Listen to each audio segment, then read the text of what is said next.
Already been a crazy day around the league. Alabama hoping it's not so crazy here at Bryant-Denny Stadium as the Alabama Crimson Tide play one final home game here in 2015 as they take on Charleston Southern, an outstanding team at the FCS level, but certainly stepping it up in competition against number 2 Alabama on Senior Day.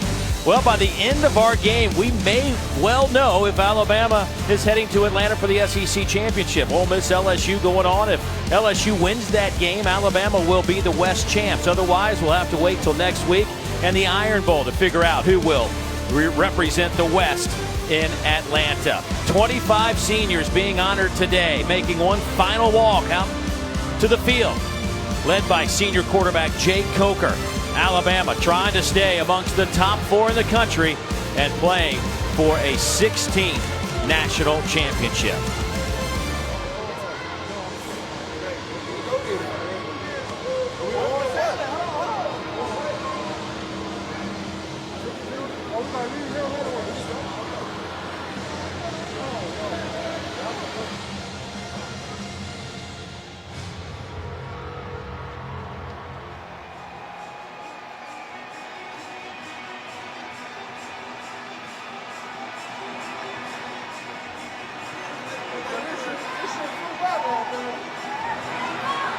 Yes, sir.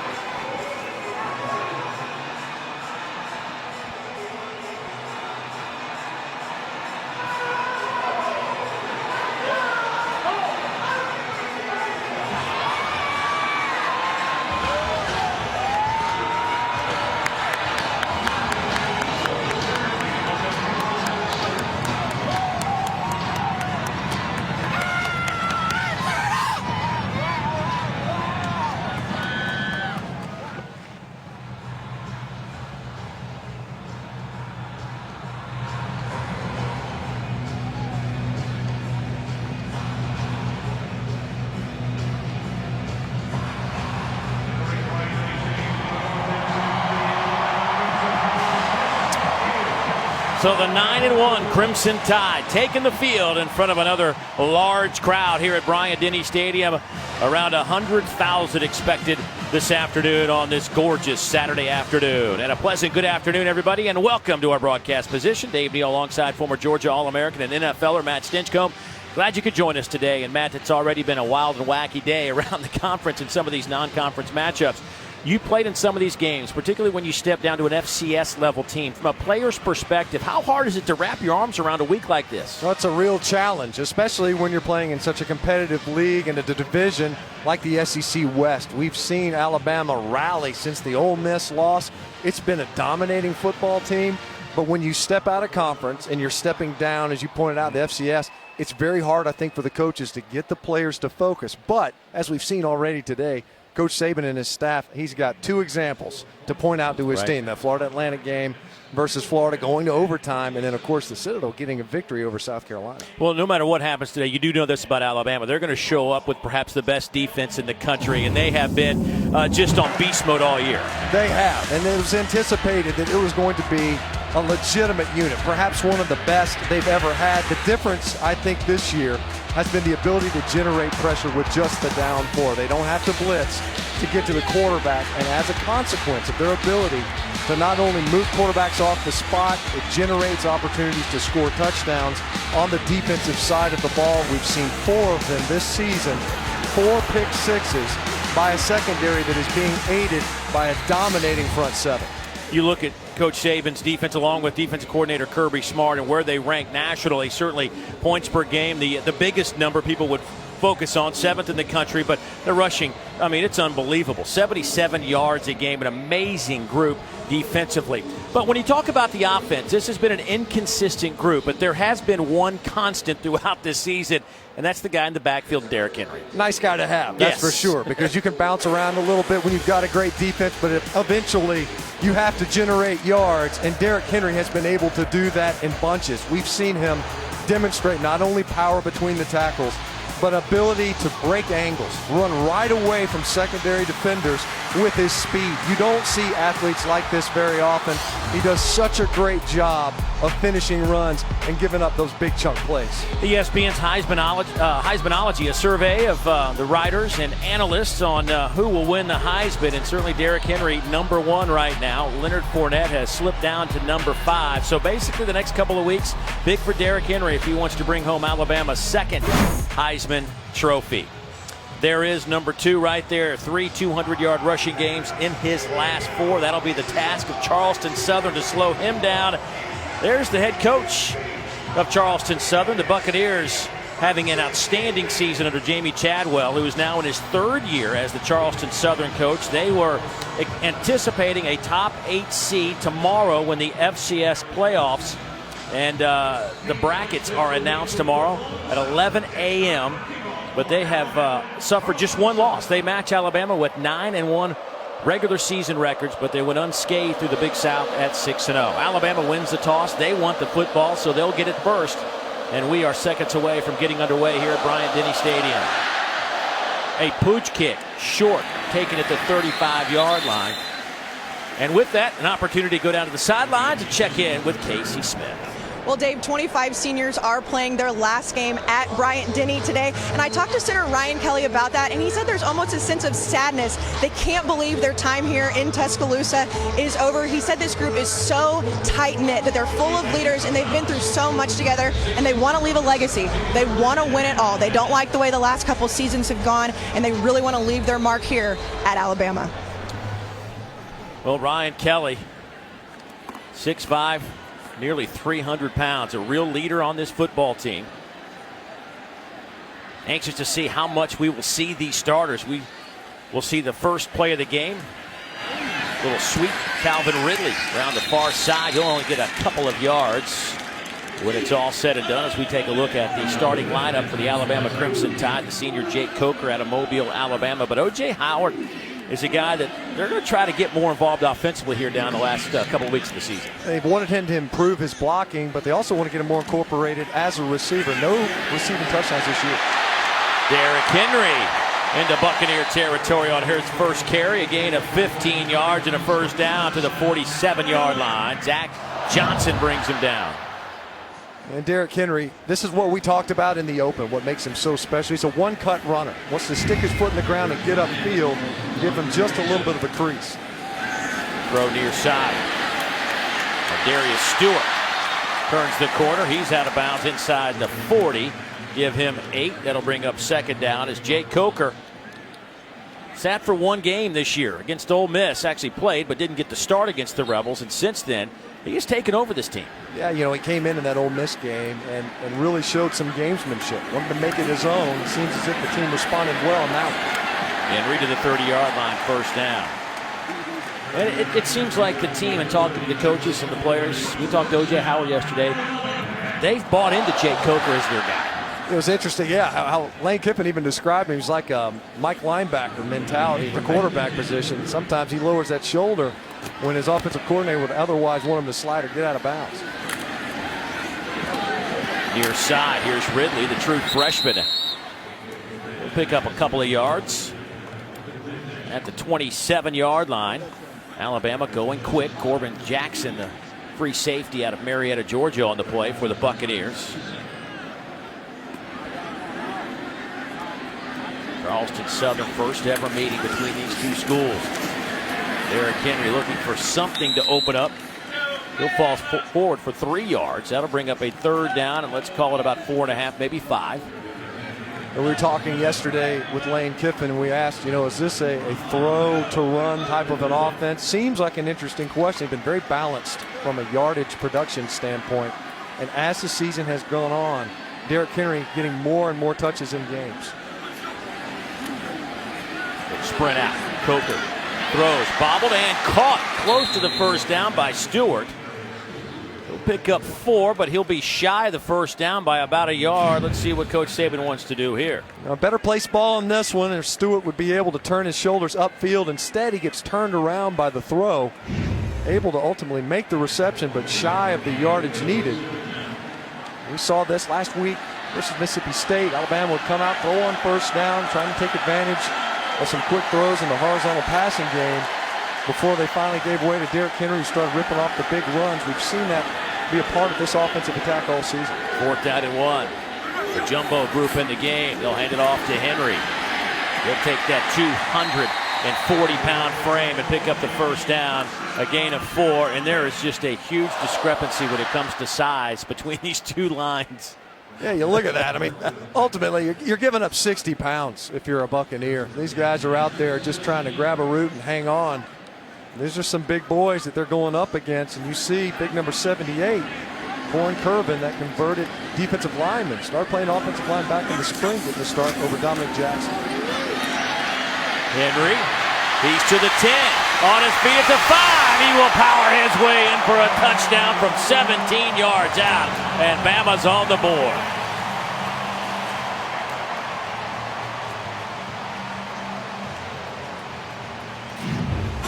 He's done it in 15 straight games. And you see nice block that time by fullback Michael Nicewander to escort the big tailback for Alabama into the end zone.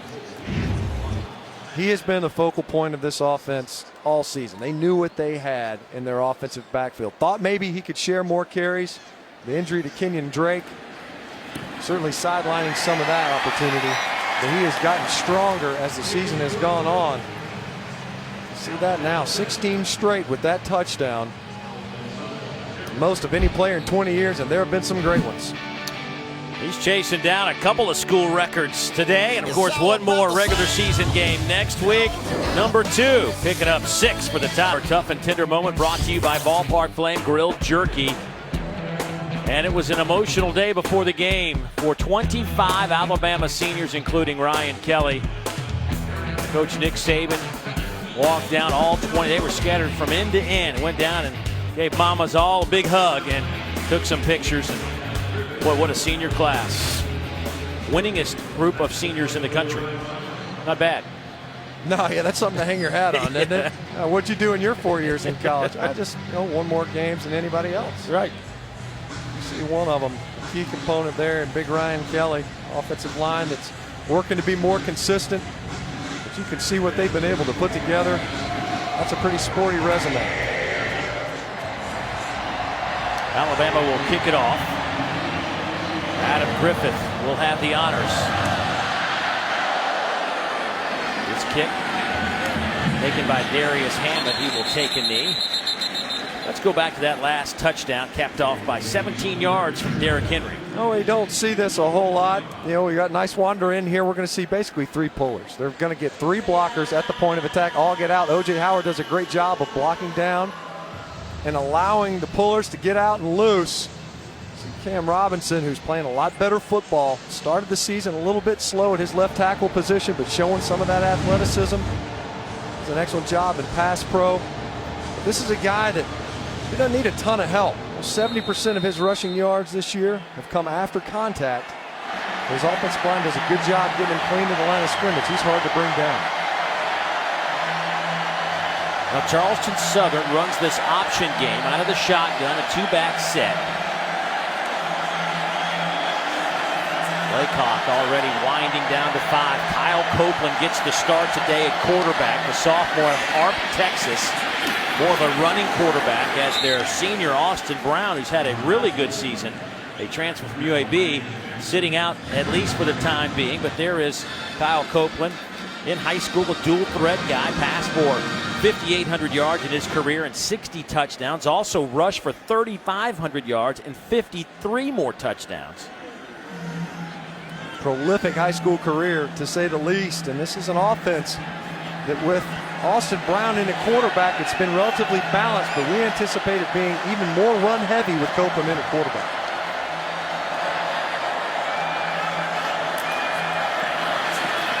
There's the pitch near side. Alabama right on the spot. Talking to Kirby Smart yesterday, how difficult it is this late in the year to prepare for a team that runs 90% option offense against you. Right, something that you don't see all season long. There's really nothing that you build on that says remember when. There is no remember when. We haven't seen it all season. So when they get those looks, it's such a challenge, and it forces your defense to play differently. It's different looks and sets, something that this unit hasn't seen all season long. Charleston Southern averaging 36 points per game, 230 yards rushing, 244 through the air. But this is a different monster. They try to set up a slow developing underneath pass to Mike Holloway. I would said a screen, but there was nobody out there helping. No, but the pass rush got upfield so quickly that you think, I wonder if in fact they were inviting them, baiting them upfield, but then nobody released a block. Either way, we know that in this game, Charleston Southern, they've had a good deal of success offensively this season, but getting in third and long situations is not part of the formula. Hasn't been for anybody, of course, but this unit, as we mentioned in the top, does such a good job of getting after the passer. Nice snap. Stuart Burns, end-over-end kick, takes a favorable bounce. It'll be down at the 45-yard line, and that's where Alabama will have it. Derrick Henry in that last drive had first time against a D1 opponent since 2004. They hit the century mark. Avery Johnson taking over this program from Anthony Grant. Of course, he's had some remarkable success not only as a player but as an NBA coach, but now he turns his attention to the Crimson Tide program. And we'll see what he does in his opening season in the SEC. Good luck to Avery. Little play fake to Derrick Henry. Pocket collapses. Coker scrambling out of trouble. And he will pick up a couple of yards. See where they spot it. Maybe a yard after he steps out of bounds. Near the 46-yard line. See that? Kind of reminiscent of the game last week where we saw Jacob Coker flushed out. Mississippi State did a good job getting upfield. This time, Charleston Southern forcing him off his spot. Ramir Thomas able to get upfield. Carry goes to Damian Harris, the true freshman. We expect to see him quite a bit today. Number 34 out of Kentucky was certainly one of the highly sought after running backs in America last year. It's hard to crack the lineup when you're behind number 2. That's right. Yeah. I'll tell you what, he's still a big guy, 5'11", 205, but watching him run off the field next to Derrick Henry, it's almost like a run, about 5 inches shorter, it looked like. It'll be third down, and let's call it 7. There's the tight end, Howard. He's to the 41 of the Buccaneers. That'll be a first down after a pickup of 12. Corbin Jackson, the junior free safety, brings him down. Well, we knew that they were going to try to get a hold of him. Here's O.J. Howard. We mentioned he did a great job blocking on the touchdown run by Derrick Henry. It's like having another receiver on the field all times. A guy that can run as well as he can. He's done a much better job as a blocker. And we said that would be one of the points of emphasis for Alabama today, to get him incorporated as a receiver.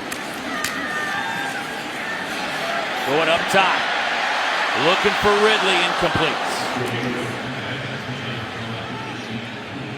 You look at Alabama this year, that's something that Jacob Coker in this passing offense hasn't done as good of a job as the downfield passing game. Only completing 37% of those throws. 4 of his interceptions coming on those downfield throws. We've seen a couple of times where they'll be off of heavy play action, deep throws, throw into coverage. That time, just too much juice. As fast as Calvin Ridley is, he wasn't quite fast enough to catch up with that. Last week, Coker 60% through the air, but he had a 4-game stretch there where he completed over 73% of his passes. Toss sweep near side. Henry waits for the hole, and it closes up quickly. He will still scoot for 5 yards. That'll bring up a third down and 5. Had to maybe credit his left guard, Ross Piersbacher, with this tackle right here.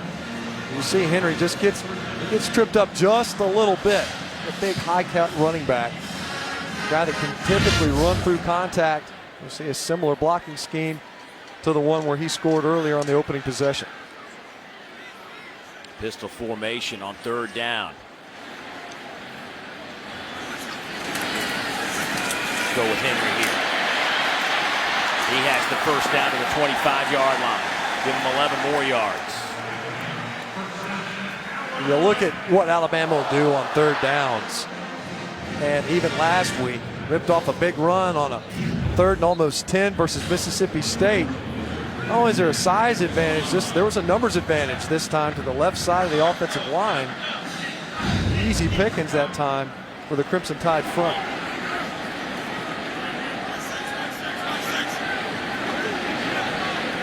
Stewart goes in motion.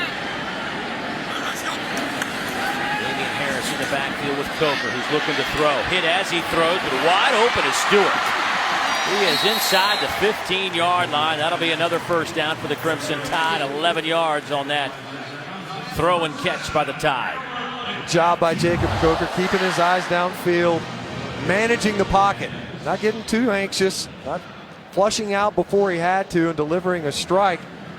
And one of the things the coaches mentioned yesterday when we were talking about Derrick Henry was the fact that he is a more complete back. He's not just a runner. That time you could see true freshman Damian Harris in pass protection breaking down that created that pressure.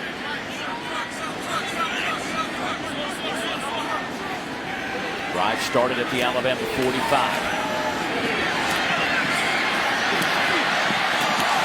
Harris takes it down to the 5-yard line. Give him 8 yards. First down line is right about the 3.5. It's such a good play for what Alabama does and some of the things that they do well with big athletic offensive linemen to get out in front. With their backs a downhill head of steam makes it so challenging defensively, not only to maintain the edge, but able to have forced defenders to come up and make tackles on these backs. Here's Henry, cuts it back.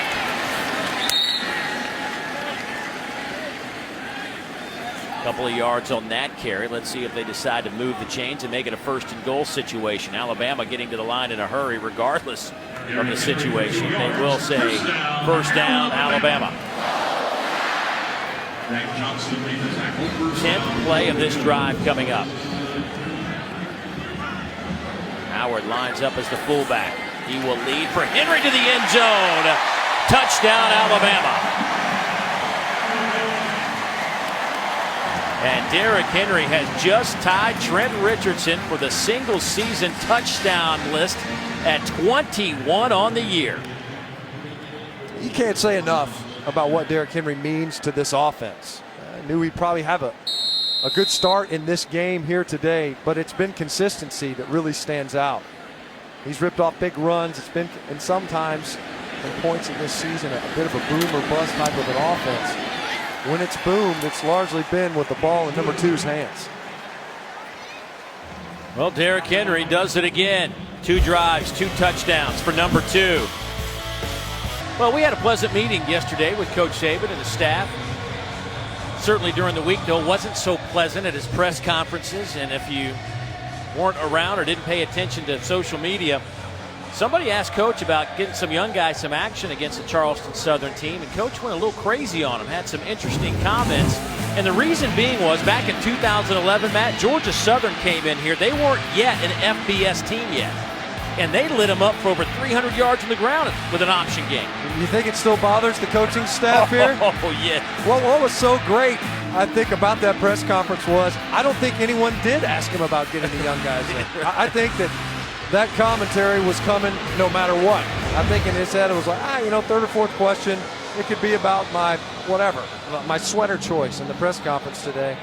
I'm going to blow these guys up. And the message was to go to the locker room. He wasn't speaking to the media. He wanted his players to hear that this has happened and hadn't gone well before. That 2011 defense, folks, was crazy good. And they got torched for 300 yards on the ground as that return's taken by Darius Hammond. And our first visit with Dari Noka back in the studio. Hey, Dari.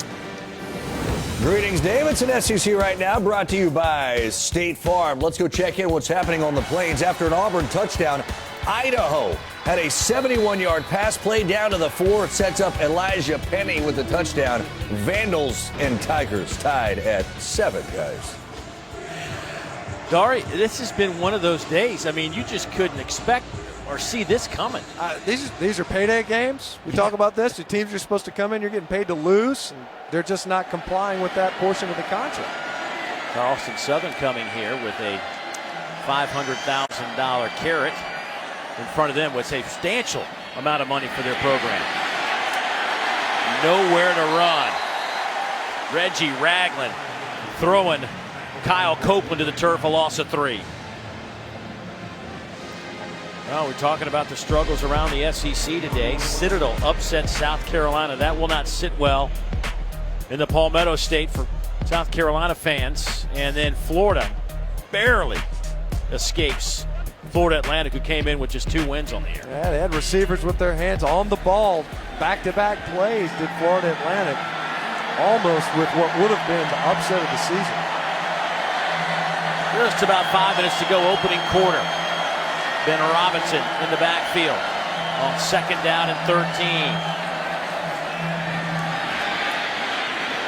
Boy, just nowhere to run against this front of Alabama. And, you know, this is our 2nd time here. And the first time I was just wowed by some of the comments from Kirby Smart about how good this group is. And yeah, they're good, but I think what stands out to me is how many guys they play and they don't drop off. They're like shark teeth. There's just rows and rows of them. They're all the same. You just get a whole fresh set. Ashawn Robinson, Jaron Reed, you roll those guys out. That's fine. We'll put Dalvin Tomlinson in there. You got great players that just replace great players, and they're fresh because of it. 3rd down and a dozen.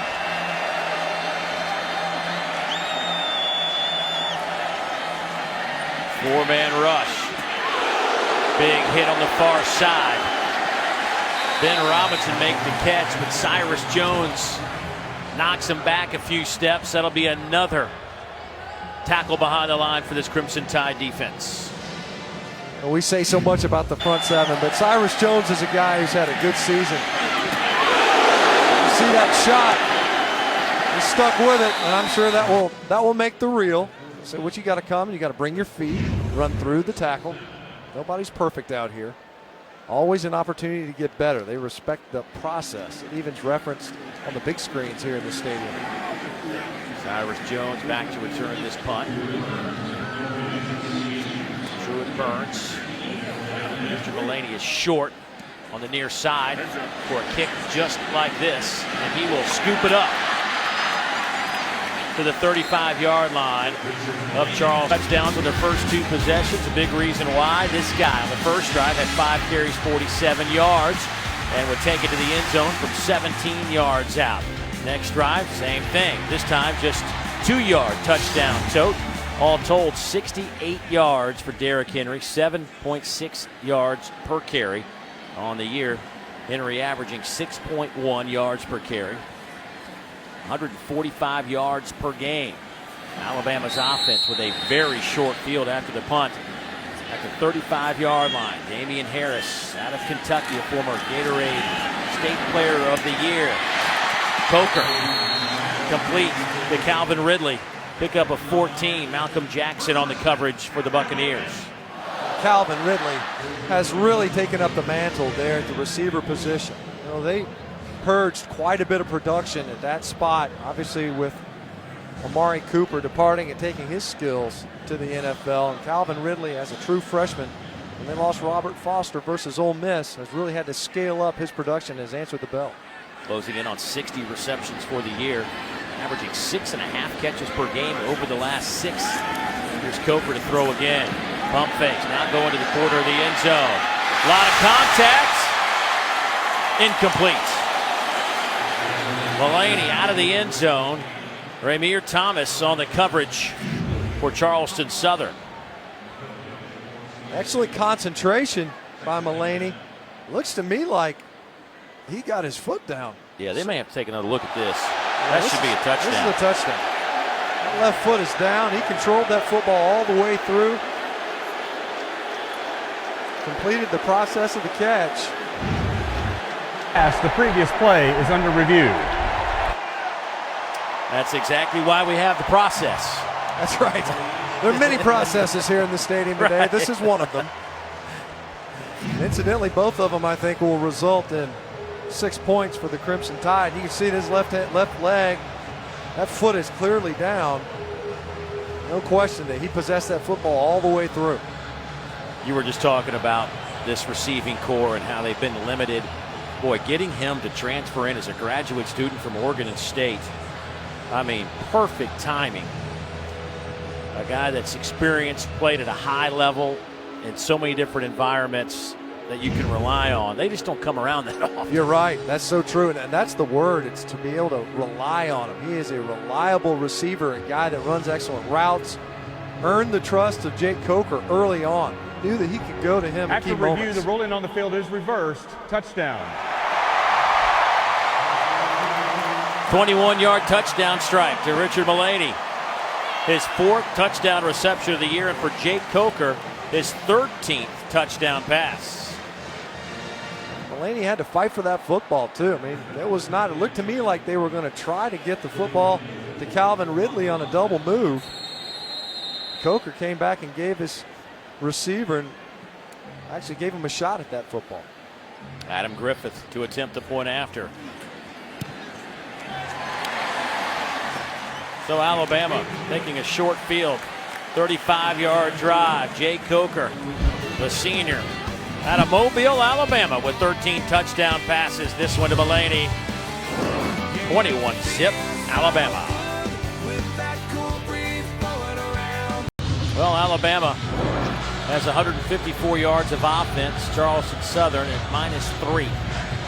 That results in a 21-0 game here at Bryant-Denny Stadium. Another good crowd, up over 100,000 here today, and you see the Alabama drive chart. Pretty impressive. The last one, just 2 plays, but 21-yard touchdown strike. Coker to Mullaney. There's Griffith's kick. That'll be deep in the end zone. Out to the 25-yard line, we will go. Charleston Southern, some of their starters not going today. It's a tough situation, really for both these teams at this point, but really for Charleston Southern as an FCS team. Their big goal is to make the FCS playoffs. Well, they're going to do that for sure for the first time ever in school history. Tomorrow, the announcement of the seedings. And so you're trying to weigh the balance, like an Austin Brown came in from UAB. You know he wants to play today, but he's their go-to guy. Right. You got to have it. You know, this is an excellent season for Charleston Southern. Somewhat unprecedented. Make sure that they've got the best opportunity they can to succeed as the Big South champion. Got those 11 slots guaranteed to them of the 24 that make it into those playoffs at the FCS level.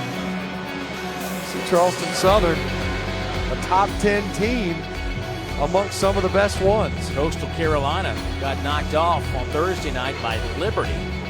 They were cruising along. That may hurt their top 8 national seed status. Matter of fact, it was Liberty who Charleston Southern beat to win the Big South last week.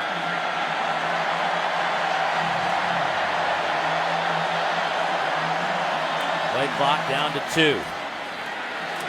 Kyle Copeland trying to find somewhere to run, and there is hardly any space anywhere. Let's go downstairs to Casey.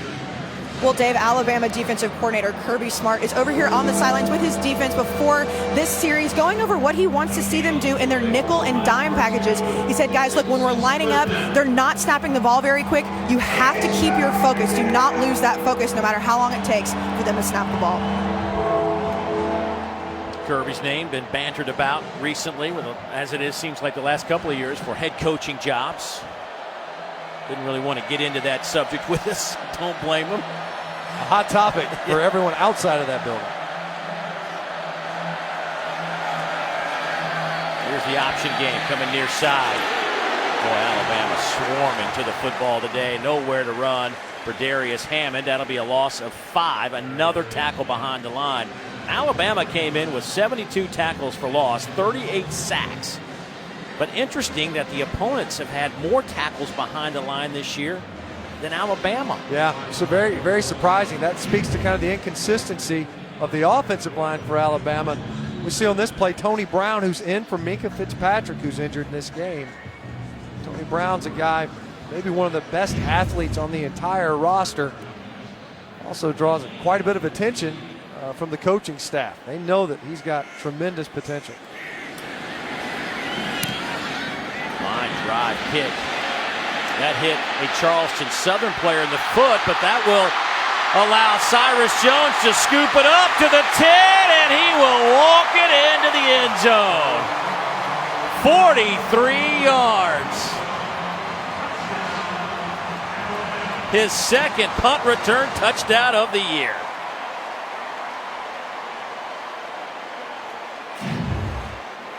Make that 7 non-offensive touchdowns on the year for Bama.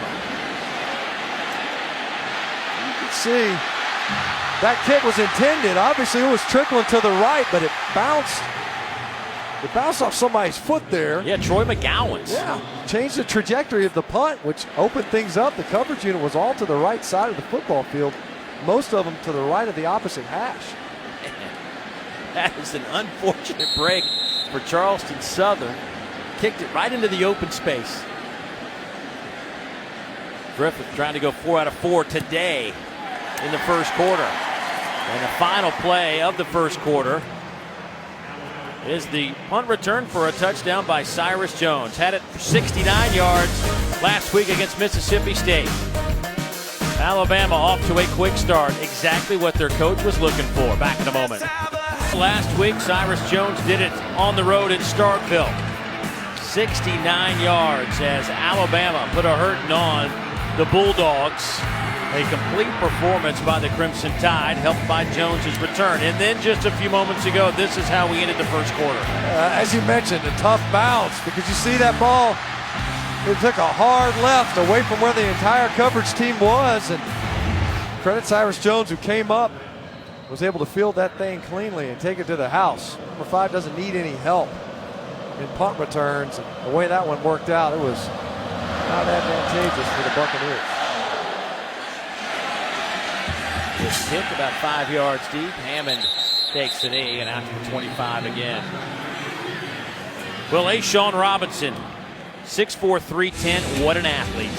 A tremendous athlete, and a whole lot of this athlete. Big body, and he's just so powerful. Does a great job, not only at the point of attack, but collapsing the pocket, showing the power to be able to get pressure, and he's efficient in his movements. He doesn't have to do a lot to disengage. You see some of the best ones, you don't even know how they get out. And then for building a defensive lineman, you also want to have tremendous hops. And you look at him at 300 plus. It's a nice vertical right there. Vertical and broad jump on the block punt, or the block PAT rather. Alan Barnwell gets the carry on the pitch. Tell you what, Kyle Copeland just took a shot. He's like, I don't even want the football, and he still got level. I tell you what, and that's part of the reason why we don't see Austin Brown in this game is even if you aren't the ball carrier, the quarterback's still going to get popped. This defense is certainly going to make you pay. Well, that wasn't that bad. But still, he's trying to avoid that. It still can't go.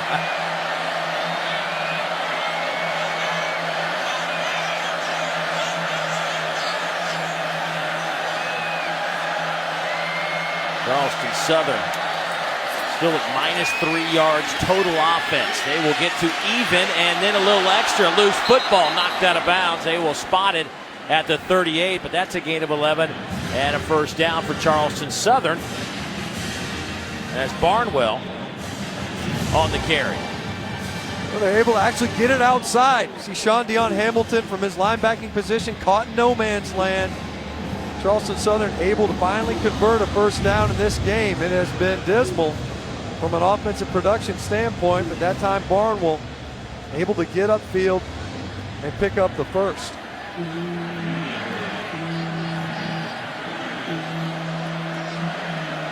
28-0 Alabama. Just starting the second quarter. Copeland looking to throw. Spins it near side. Nobody there. Was looking for Colton Korn. Eddie Jackson on the coverage.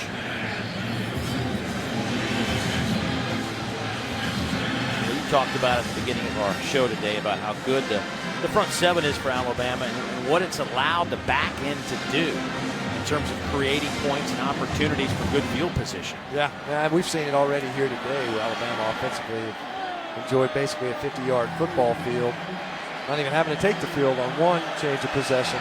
But the defense does such a good job up front. It unlocks the back end. You do quite a bit in your defensive secondary when your front seven and down 4 can take care of the box and line of scrimmage.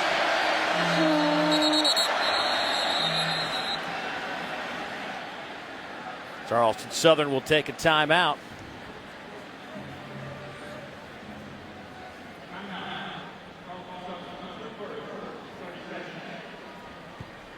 College football continues tonight on the SEC ESPN network as Vandy takes on Texas A&M. Then on the SEC network alternate channel, Charlotte takes on Kentucky. Now to find the SEC alternate channel in your area, be sure to go to secnetwork.com/channel. Texas A&M, Vanderbilt. Tell you what, that's going to be a tough night at the ballpark for the Aggies. Still trying to figure out, don't know if there's been announced who's going to be their quarterback, but they're facing a defense that has had 6 goal line stands this year where they have denied the opposition not only a touchdown but points inside the 10-yard line. Yeah, they've done a great job at Vanderbilt defensively, and credit Derek Mason. And of course Texas A&M quarterback has been quite the adventure so far this season, not dissimilar from the 2014 campaign. Is it Kyle Allen? Should it be Kyler Murray? Both have struggled the past 5 games. Here's the pitch to the wide side of the field. That again is the junior Alan Barnwell. He will pick up 7.5, maybe 8 yards. Dylan Lee chases him down. First third and manageable for the Buccaneers in this game. Otherwise, we have seen Kyle Copeland being forced to attempt passes downfield. Back-to-back plays, though, where they've done a good job getting the ball outside. That's one of the things you force defenses to do.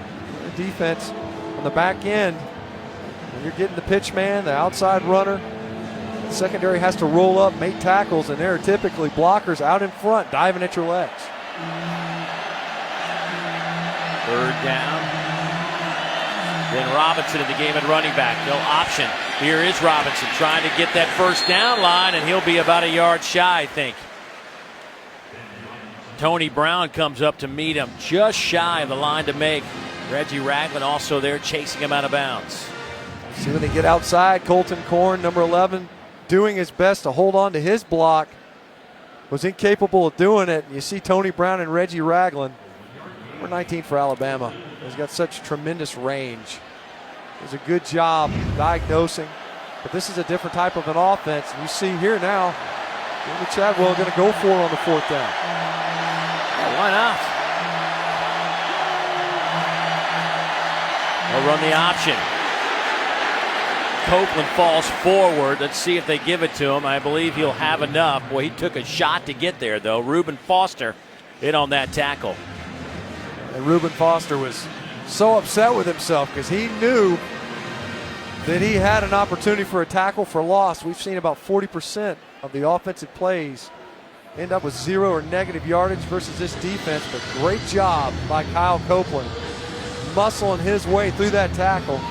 Didn't need much. They were just barely able to get enough. I think one of the problems there for Reuben Foster is he's got that club on his right hand. Hard to wrap up, has that injured hand.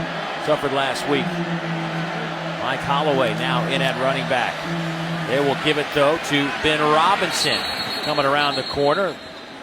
They will spot him at the Alabama 45-yard line, so give him 7 on the carry. Putting together a pretty nice series. Offensive coordinator Dave Gardenia, former Alabama guy, alum here.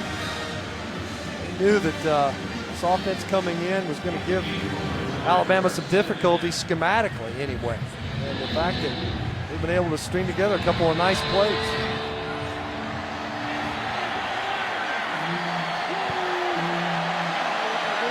Second down and 4.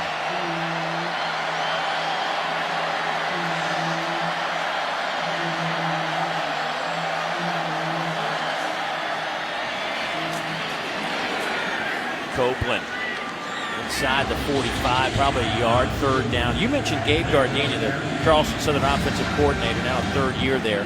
Walked on here at Bama, graduated in 2004, walked on as a kicker. He said he had really just an unbelievable experience here. Actually, 1 year he was able to hold on extra points and field goals. He played a couple of years with Dennis Franchione, 1 year with Mike Shula, but earned 2 degrees while he was here at Alabama. Actually, they spelled his name wrong on his locker his freshman year, but he was so enamored by the experience, he didn't want to bother anybody and tell them that they had spelled it wrong. Very magnanimous of him. Nowhere to go. That loses a big chunk of yardage on third down. They went with Robinson. Cyrus Jones comes up, a 6-yard loss. Got upfield so quickly now, and that's 5 tackles for loss by Alabama defensively. They were pitching off of Jonathan Allen. Cyrus Jones was already so far upfield. Nowhere to go on the perimeter. And as we've seen, this is a dangerous play whenever you're kicking the football back to number 5.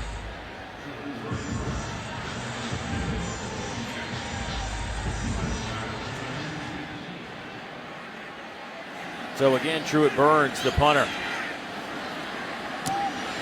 End over end. This one does not hit a Buccaneer player, and it will be down inside the 15.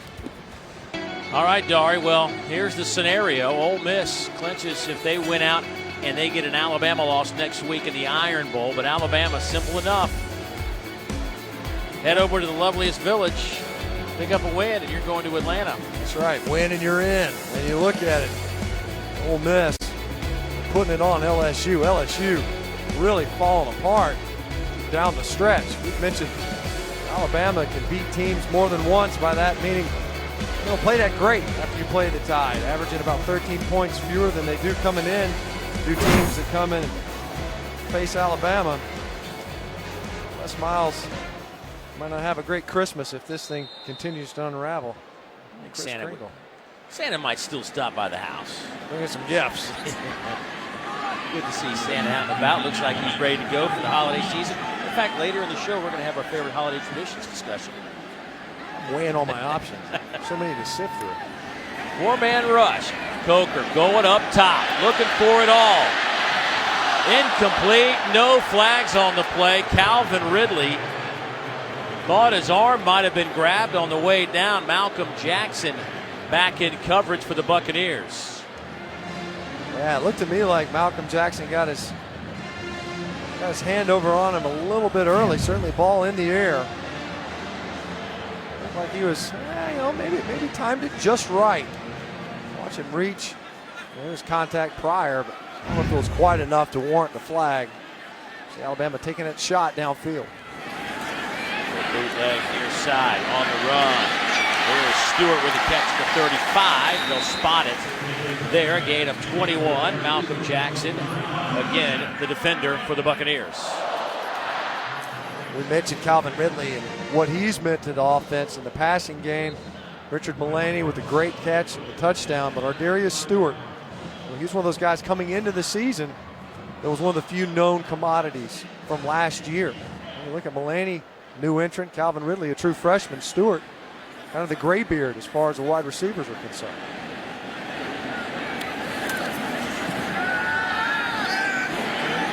Coker will dump it off underneath. Here's Henry, makes a man miss. Derrick with the first down. He's in Buccaneer territory, still on his feet. He's to the 38, finally swarmed down there, but a big gain for Alabama of 28 yards. He stays in to block, checks, and releases. Jacob Coker just taking what's there, and it's not always a bad thing if you check the football down to Derrick Henry, who forced 3 missed tackles on that one reception. Alabama going quick again. Seen quite a bit of that today from Alabama. First down and 10 from the 38. Meanwhile, on the other side, Charleston Southern let the play clock go down to 1 second nearly every time. Damian Harris picks up 7. Let's go downstairs to Casey.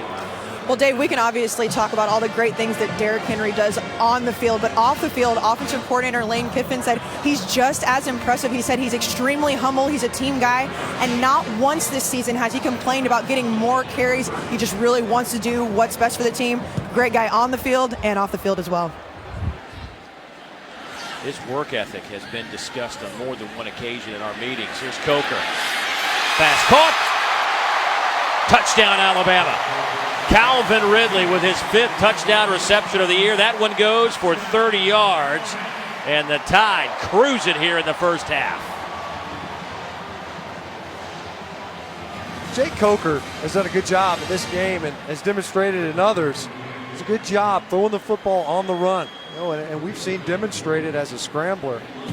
More athletic probably than folks gave him credit for coming into the season. Already referenced what he did versus Ole Miss. Came in, didn't get that start in this game, even on this drive. Lane Kiffin moving the pocket, getting his quarterback out and about. Did a good job throwing strikes.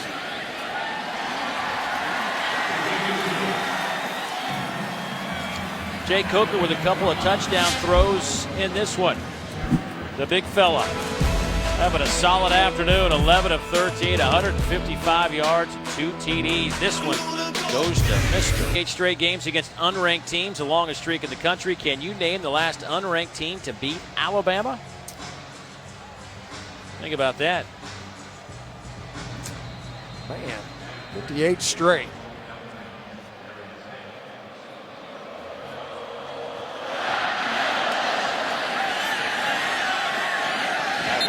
Out of the end zone. 7:07 to go before halftime. Gives me an opportunity to talk to you about the Watch ESPN app, which is your best friend on a busy college football Saturday. Use it to stream every game live on your computer, tablet, smartphone. Just download the Watch ESPN app or go to watchespn.com. Had a couple of games working today on my phone and on the iPad. I don't know how you keep up. You got like 7 screens over there working. Got to pay attention. More devices. Hey, especially today, you had to pay attention to the early games. That's the truth. First down and 10 for the 25. Inside handoff goes to Hammond, the junior, out of Charleston, South Carolina. Ashawn Robinson coming in to make the play for Alabama. He brings his A game every week. They're pitching off of him. That time it was a give and trying to get underneath. And Ashawn Robinson, he's just so strong and physical at the point of attack. You don't ever see him get overextended, really. Kind of plays within himself. Such a tremendous athlete. All of them are, really. I mean, you're hard-pressed to pick one of these down players and say, God, this guy really stands out. Jonathan Allen's a little bit different, maybe, from the rest of the group as far as pass rush ability. But they're all so adept at what Alabama wants to do schematically. There's an opportunity for Copeland to pick up some yards. We'll be out near the first down line. Gain of 9. Let's see if they give it to him. At the 35, he might be just on the line, and it is. So first down for Charleston Southern. Nice run by Copeland that time. No reason to pitch that football. You see there, Colton Corn downfield. Gino Matthias Smith able to finally get down, but you see him, he went down kind of awkward. I don't know if he landed on that right shoulder. So Austin Brown, their starter and captain, takes the field. The senior out of Flowery Branch, Georgia, started his collegiate career at UAB. He will line up and get some work and throw it. Threw for 300 yards last week.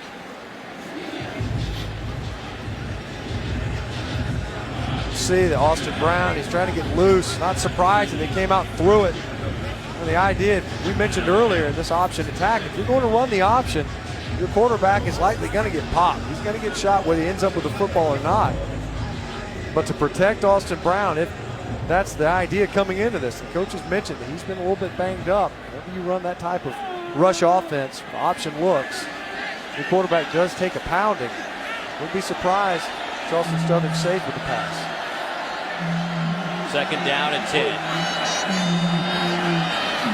Brown will throw. Slings it. Only a couple of yard pickup, though, by Holloway. You know, listen, Austin Brown's a competitor. I mean, he started 15 games in 2 years at UAB, comes over to Charleston Southern, is their captain. Actually broke his collarbone late in the year last year, the same week a year ago against Georgia. Comes back, having a heck of a season, running and throwing the football. You know he wants to play at least a few series here. You mentioned it on the top. You know, listen, Austin Brown probably wants to get in there, even though strategically, in the big scheme of things, The last thing you want is for your quarterback to go down in a game. 3rd down and 9 coming up for the Bucks.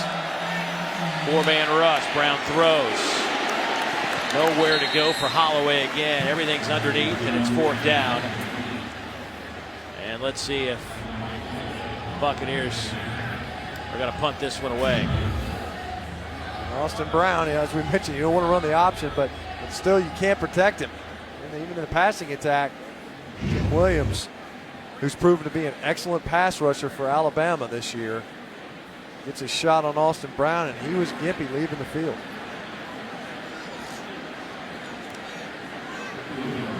Not exactly 100% healthy coming into this one, but generally speaking, at this time of the year, anybody that plays a bunch of snaps, not real healthy.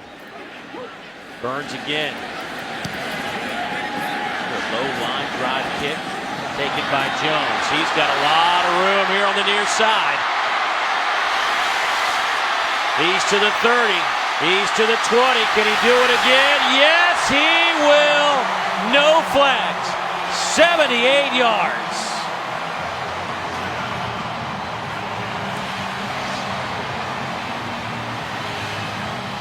Well, Charleston Southern, they're doing their best to try to prevent this from happening.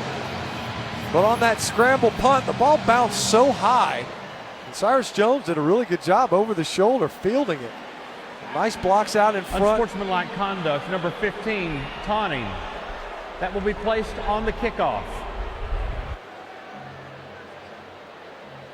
Injured player on the near side, Bobby Ruff, a backup linebacker out of Charleston, South Carolina. The Alabama training staff right away saw the injury. They ran down there immediately. And now the Buccaneers staff attending to Bobby Ruff.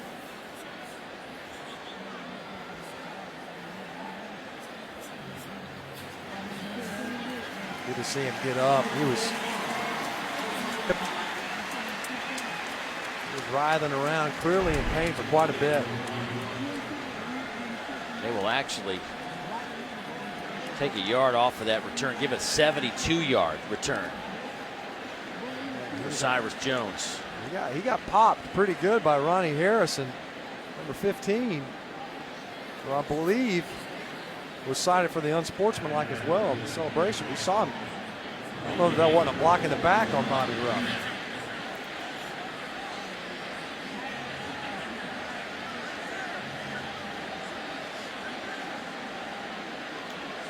Nice to see Bobby get up, walk off under his own power, and head to that Buccaneer bench across the field. Adam Griffith will attempt this point after. What a story he has been this year after an 0-for-4 start. Fans getting all over him, but the one guy, the most important guy who didn't get after him, stuck in his corner, was his head coach. He believed in him.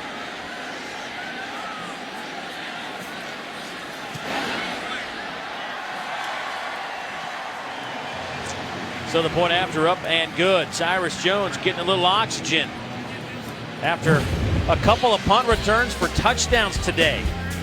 Another nifty return by number 5. It's 42-0 Alabama.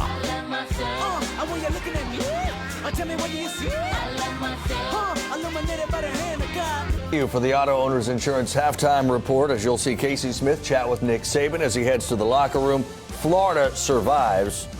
Not all well, though, in Gainesville. And LSU Ole Miss, it's a one-way story right now. Quick take on Bama. Handling their business.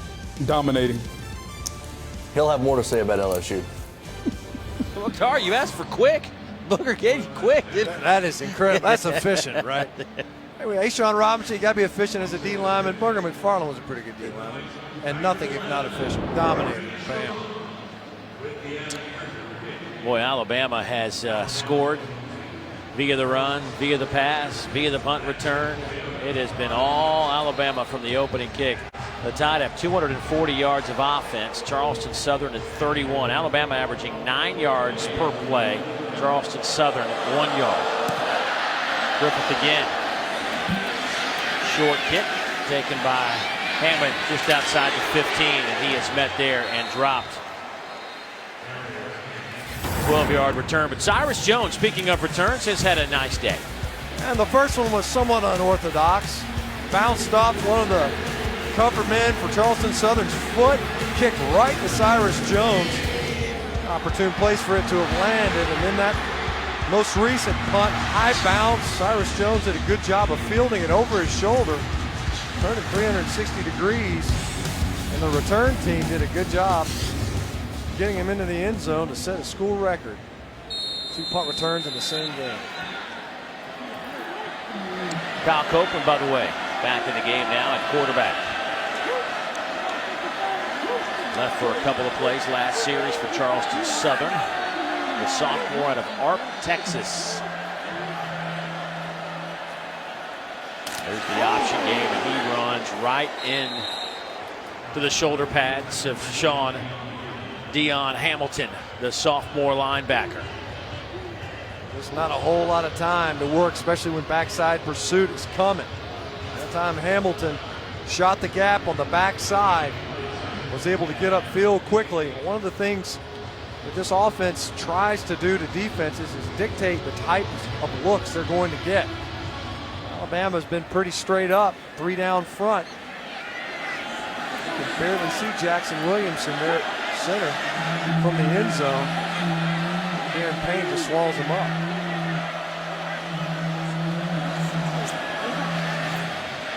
Try near side. That pitch is picked off in midair. Cyrus Jones almost had his 3rd touchdown of the day. We've seen this before, Dave. It happened earlier in the first quarter. Cyrus Jones was upfield so quickly he almost took the pitch, and this time he does. Beats the attempted block. Colton Korn got underneath it and then takes the pitch. A former wide receiver. Nice concentration there by Cyrus Jones. You mentioned the over-the-shoulder fielding of that punt. Now to take a pitch intended for somebody else. You know, Lane Kiffin told us yesterday they've worked Cyrus a little bit this year back at wide receiver because of the numbers issue. At some point, I'm thinking I might just go back and let him make some plays on that side of the field. Well, you know, he's got more touchdowns than O.J. Howard has as a receiver. O.J. was 0. Maybe he'll get one here today. To the back of the end zone through the hands of Stewart. Well, that was 90-mile-an-hour fastball from Cooper Bateman. Bateman snuck into the game at quarterback. A short field to work with. I think they were actually trying to get the ball to O.J. Howard on that call, the rollout. Quick sprint to the right. Well covered. Cooper Bateman a little too much mustard on that one. Fresh on. They'll go handoff. Loose football. They're going to say he's down or not? Yeah, they're going to say down about the 1-yard line. Harris reaching for the goal line. A nice hold there on the right side of the offensive line. He's got possession. You see it there. Yeah, he's already down. Stretching that football out. Cam Robinson almost was gifted with a touchdown. Bo Scarborough checks in at running back.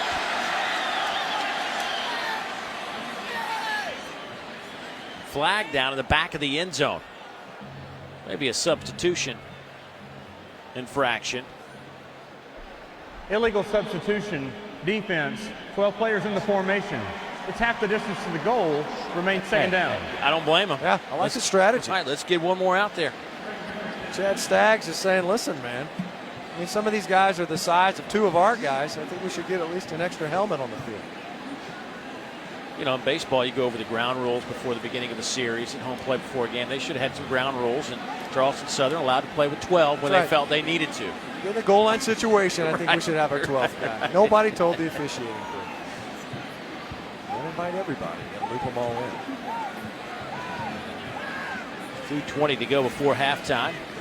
Clock to the starts. Alabama sitting inside the 1-yard line. I mean, they're just inches to go for another touchdown. Play clock down to 10. They break the huddle. Line up in the eye. They'll give it to Scarborough. He will power his way in behind the block of Michael Knights, wanted the fullback from a yard out, and the young fella, the true freshman from Just a few miles away from Tuscaloosa, Northport, Alabama gets his first touchdown in a Crimson Tide uniform.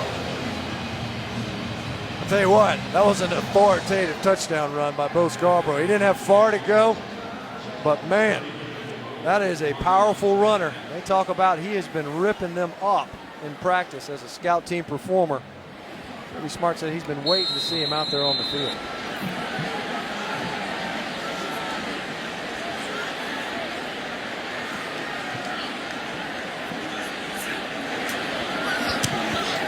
So today alone, Adam Griffith 7 out of 7 in the extra point department. Tell you what, the two freshmen, Damian Harris and Bo Scarborough, are going to get some work today. Well, the big fella just powers his one. 58 straight against unranked teams. The longest streak in the country. Can you name the last unranked team to beat Alabama? We saw him play them earlier this year. Yeah. Louisiana Monroe back in 2007. Nick Saban's first year. Wasn't the same story this time around, was it? Went a little bit differently this year.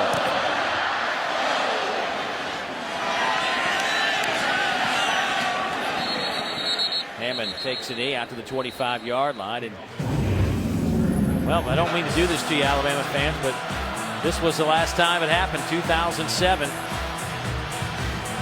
Louisiana Monroe gets the touchdown late as Calvin Dawson had 33 rush attempts, 91 yards against the Tide. They went on to upset Alabama 21-14. And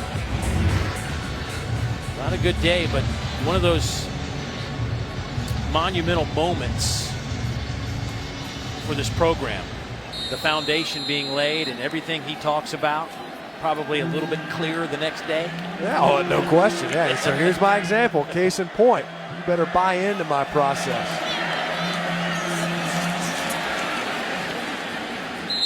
Holloway with the carry. Talking to Coach Saban yesterday about, you know, this Alabama team is always in the discussion for national championship, and some teams certainly can get wrapped up in that, but he feels like his team kind of feeds on it. That's what they expect when they come here, so it's not something they don't understand or can't deal with. It's just part of being here. Right. Part of the reason why you come here, right, is to be a part of the continuation of this dominance, this program. You know, after the Ole Miss game, there was a lot of conversation, conjecture about, oh, the dynasty is over, the program is broken, and now the decline begins. The balance of the season proved otherwise.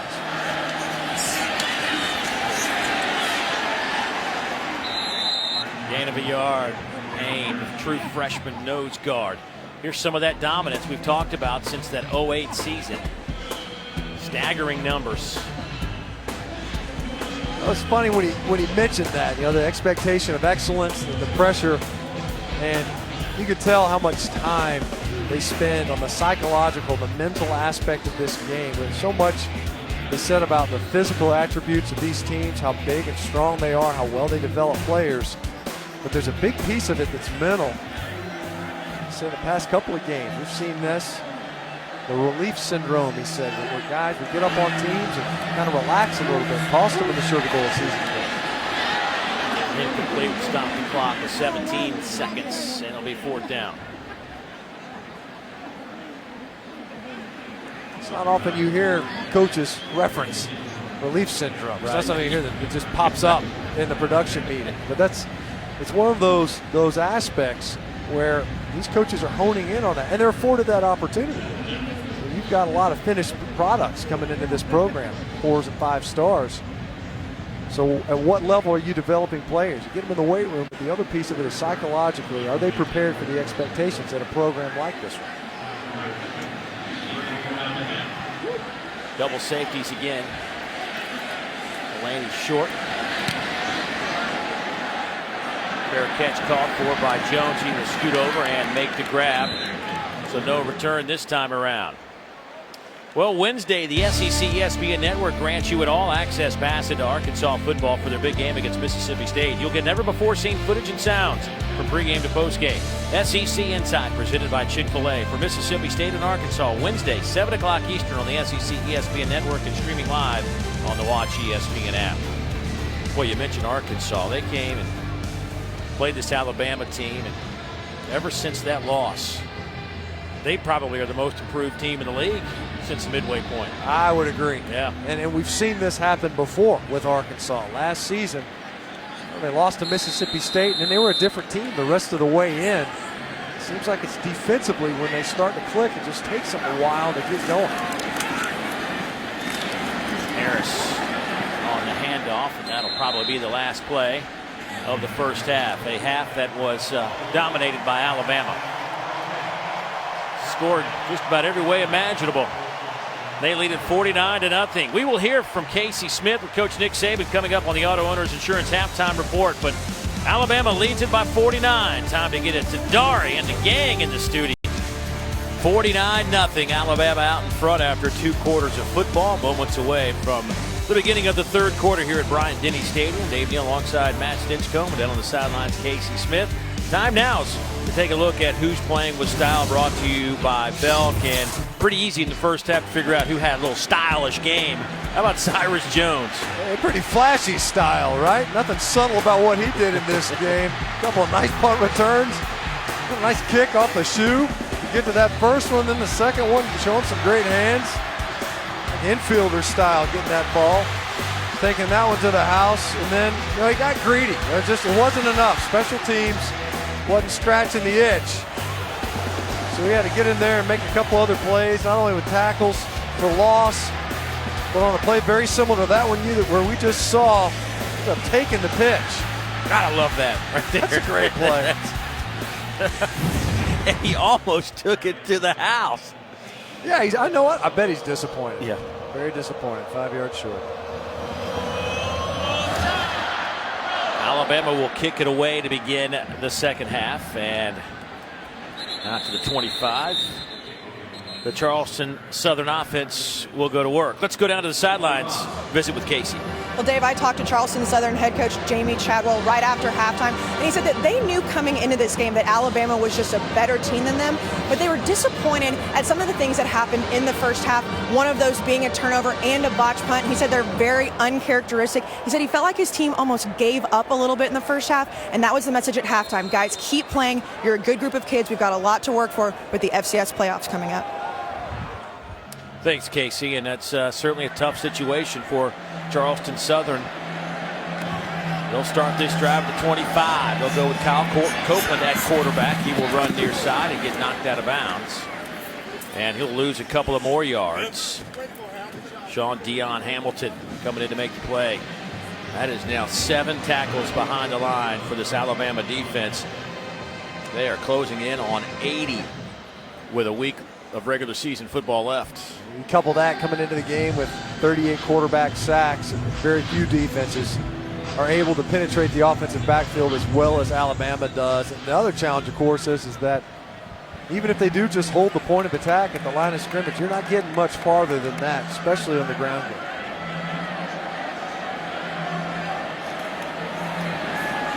Copeland will throw.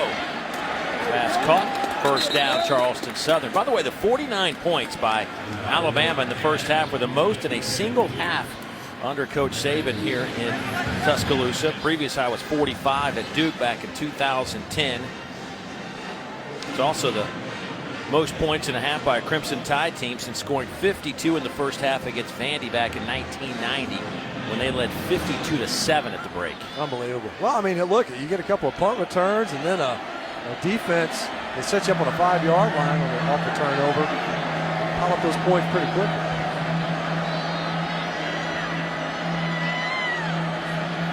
First down and 10. Bucks will come near side with it. Option game. Fake pitch, and Copeland gets down in a hurry. Well, we've already seen Kyle Copeland leave this game a little bit banged up, so we briefly saw regular starter Austin Brown come in. As we mentioned coming into this game, Austin Brown a little bit more balanced, can do a little bit more in the passing game, and Kyle Copeland, you can tell he is banged up too. And every time he goes down or takes a lick, you see him working, kind of walking gingerly around in that offensive formation. What I love about that shot of Austin Brown, he had both chin straps buckled on each side of the helmet. He's ready to go.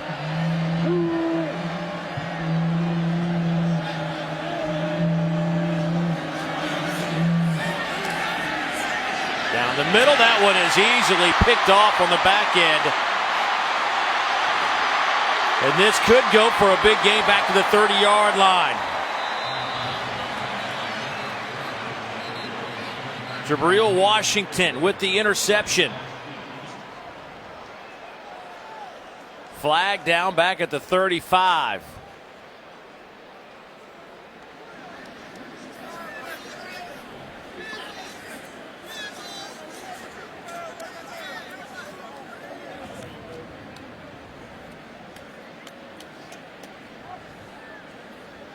Well, that was thrown right in the belly of Washington. I don't think Kyle Copeland ever saw him. And Jabril Washington, he was working back down on the hash, the safety position. Did a great job fielding and getting back upfield. As the officials sort this out, we've already seen an unsportsmanlike conduct called earlier on the punt return. Personal foul, targeting number 56 of the return team. That play is under review. Tim Williams, outside backer, the guilty party for Alabama. And boy, Nick Saban is giving somebody an earful over there on the 35-yard line. We end up seeing this was the interception by Washington. He's in the backfield the whole way. Look at the quarterback's eyes. Kyle Copeland brought him to the ball. We'll see it there at the end. Yeah. I saw it right there at the tail end. See right at the bottom of your screen, you see Tim Williams. You see these on the returns. A defenseless player. You know, to me, it looked like there was contact on the helmets. Part of the rule says it's got to be forcible contact above in the head or neck area. Certainly was some force there, but it looked like he was leading with his shoulder. It was more shoulder to shoulder than anything else. Well, certainly that's a young man that wants that overturned, because that means he would miss the first half of next week, and there's a lot of football left in this half, but next week is certainly an important week for Alabama as they travel to the Iron Bowl. No question. You see there Tim Williams. It was on Nathan Pereira for Charleston Southern and laid him out pretty good. There's no question there. And, you know, we've seen this rule, and as it's been interpreted, and we've seen it differently. In fact, it was at a game here, incidentally, by letter of the law, it would have been considered targeting. And the targeting was ruled on the field. It seems like it has the elements. After review, the ruling on the field is reversed. Number 56 did not target the player. The ball will be first down at the end of the run. Once again, processes in place to avoid situations like an automatic ejection. So Tim Williams lives to play another half of football, not just today, but next week as well. That's big. You know, and we've already mentioned it. You know, Tim Williams, not an every down guy, but he comes in, especially pass rush scenarios. They love what he's able to bring off the edge. Yeah, 7.5 tackles behind the line and 5.5 sacks. In limited playing time. I mean, that's getting a lot of production out of a guy that's not on the field at times. There goes Davian Marks, the freshman out of Rosenberg, Texas. Lane Kiffin telling us today they were going to try to, or yesterday, they were going to get him some work. A running back that they want to move out to the wide receiver, get him in some of those speed sweep type situations. And there you go. Yep, you know, without Kenyon Drake, they're going to need a guy to kind of start playing and stepping up into that role a little bit. You know, Calvin Ridley's got some shake as well. Marks getting some touches.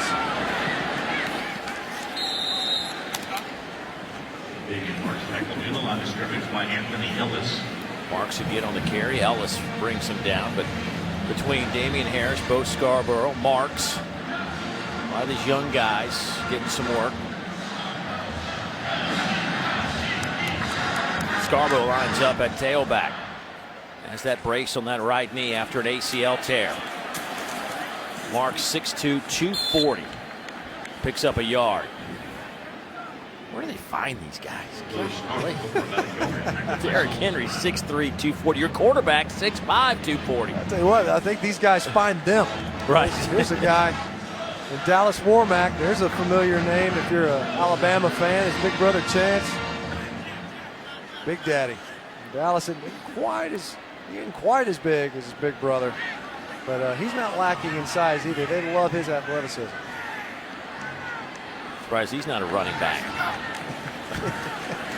He's undersized. Bateman throws incomplete. No flag, looking for Cam Sims. Troy McGowan's on the coverage, and that's a guy right there, 7, that Lane Kiffin was telling us, the numbers are down at wide receiver. Who are a couple of guys that really need to, down the stretch, pick it up and be more of a factor? Cam Sims, one of those guys he was hoping would show a little bit more. Yep, and he's getting his opportunity now here in the second half of this game, but hasn't emerged the way they thought he could earlier on in the season, knowing that they had a pretty sizable void they had to fill at the receiver spot. 34-yard field goal attempt.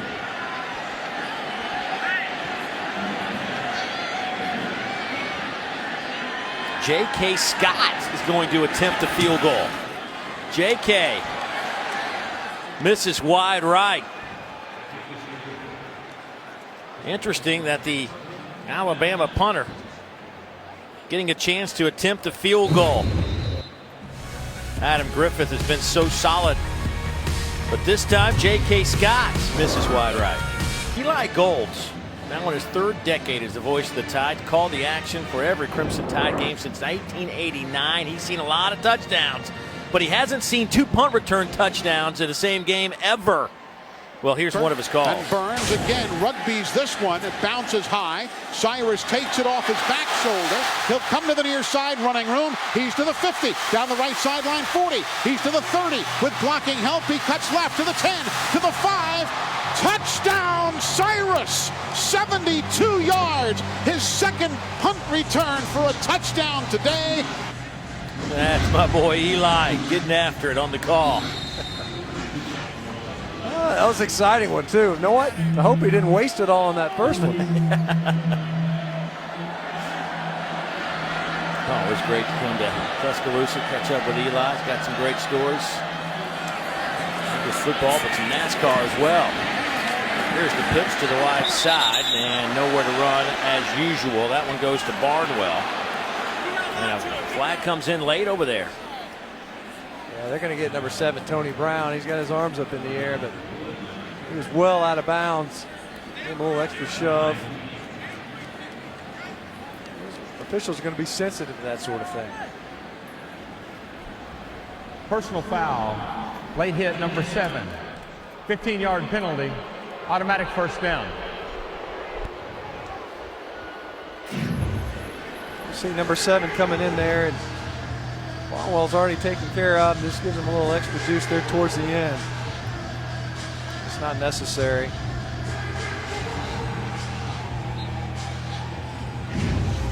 Playing with both harnesses. See those harnesses on his arms. Usually for shoulder issues. See Tony Brown, he's played a lot here today because of the injury to Fitzpatrick.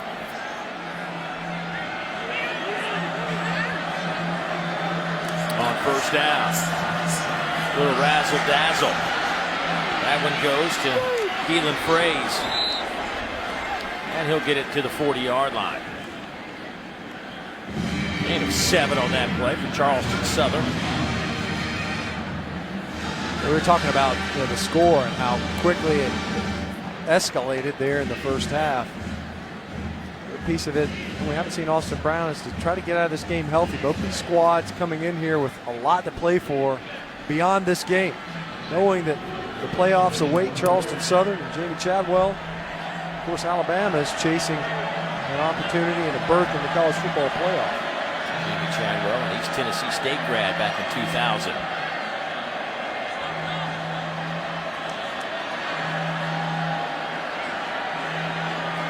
Fraze comes in motion, circles around. They'll run the option game, and Copeland got wrapped up and thrown to the turf after a gain of a yard by Bradley Silv. Copeland's just he's taking a pretty good beating in this game. And see there, Sean Hand, he's giving him the old the body slam routine, the belly-to-belly suplex action. Now Copeland is going to remember this game well into next week, probably from extra hours in the training room. No third down conversions today for Charleston Southern. They are 0 for 7. Flags in the backfield. I think they're going to get Jackson Williamson for a false snap. He started to snap it and stopped, and then did it again. Illegal motion, offense, number 25. It's a 5-yard penalty, third down. Boy, the wind has really picked up here in the last few minutes as the sun has set here on the capstone. That'll back up Charleston Southern, make it a 3rd down and 6 yards. Well, we showed you at the top of the show how dominant this defense has been all year and where they rank. Top 10 in just about every category. Well, today they have just closed the door on Charleston Southern.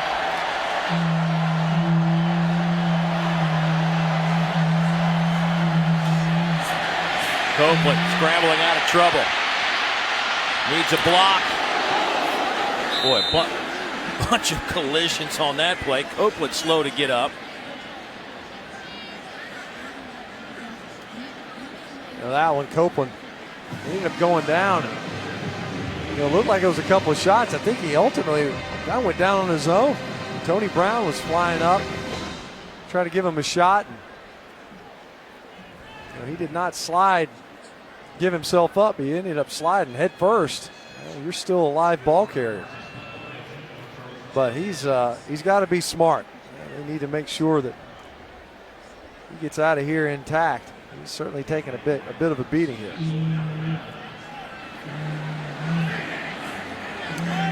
Good clean snap. Nice tight spiral. And a roll. Tried to be tough, flame grilled to be tender. Senior day here in Tuscaloosa. 25 seniors before the game honored here at Bryant-Denny Stadium, and so far it has been a nice afternoon of football for those 25 seniors, trying to go out in fine fashion here on the final home game of 2015. 49-0 third quarter football. Alabama from the 21-yard line. Cooper Bateman in at quarterback. He will hand it off to Bo Scarborough. Gain of 3. Bo coming off that ACL injury. Has that right knee brace.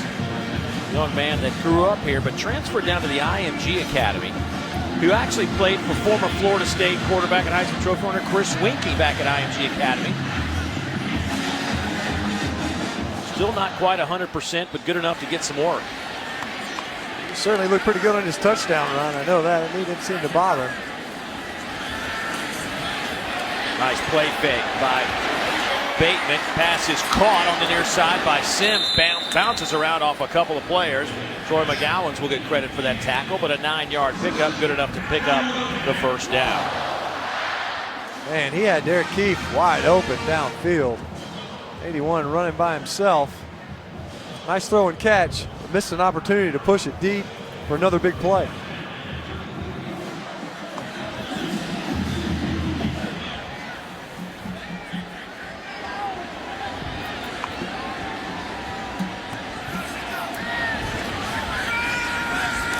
They'll go back to Sims.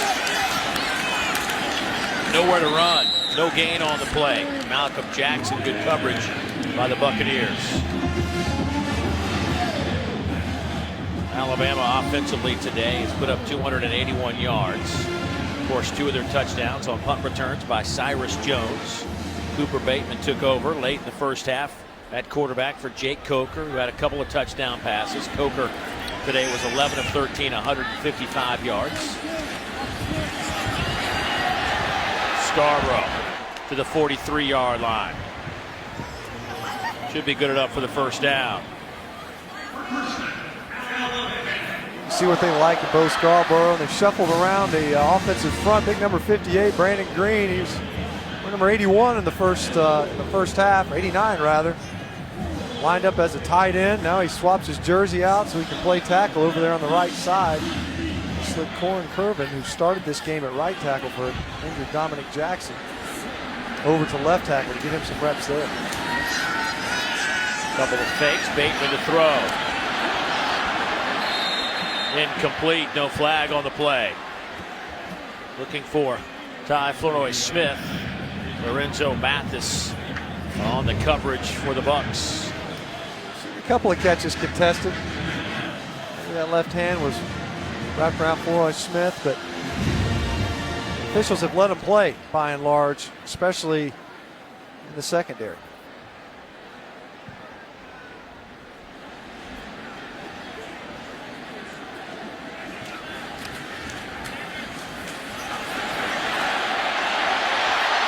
There goes Bo Scarborough, tripped up. Lorenzo Mathis looks like he just reached out. He was almost on the ground, just trying to grab something, it looked like. See what happens here. Watch 28 in white. You see him coming in there. He ends up getting blocked by Derek Keefe. I think it was the 40-yard line. The 40-yard line got him. That paint's pretty thick at this stage in the season. Scarborough's, as physical as he is, the ability to break tackles, and that one, definition of a shoestring by a blade of grass.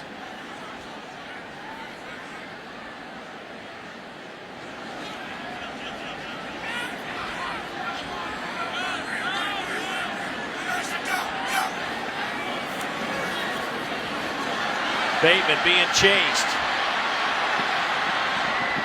Will run out of bounds, but lose a couple of yards on the play. Wow, they are letting him play, because to me it looked like the whole right side of the offensive line was early. The clock was rolling down. Barely got that play off. As it is, Bateman ends up getting flushed. See him in there getting those reps. Obviously started versus Ole Miss earlier this season. Ended up ceding that spot back to Jake Coker. These players point to that game as kind of a turning point, at least from the quarterback position standpoint.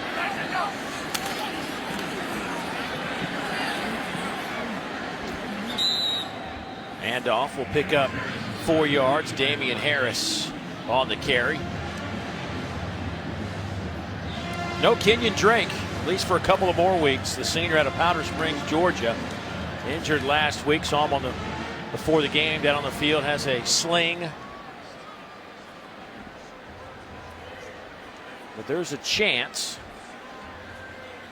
that he might, I say a chance, albeit maybe a small one, that he could be back for a championship game if that was the case. It's amazing when you think about it. Break your arm. Able to make it back quickly enough, had procedure, plate put in there. There goes Harris. He stood up at the 27. A couple of yards, give him 3 before he's pushed back. Dave, you're right about that wind. I'm looking down there on the field.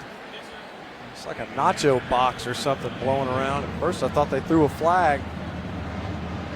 It's certainly picked up. A little bit cooler this afternoon now that the sun has gone down, but what a great day for football late in the season. 4th down, Alabama keeps the offense out on the field. 4th down and 5 from about the 27-yard line.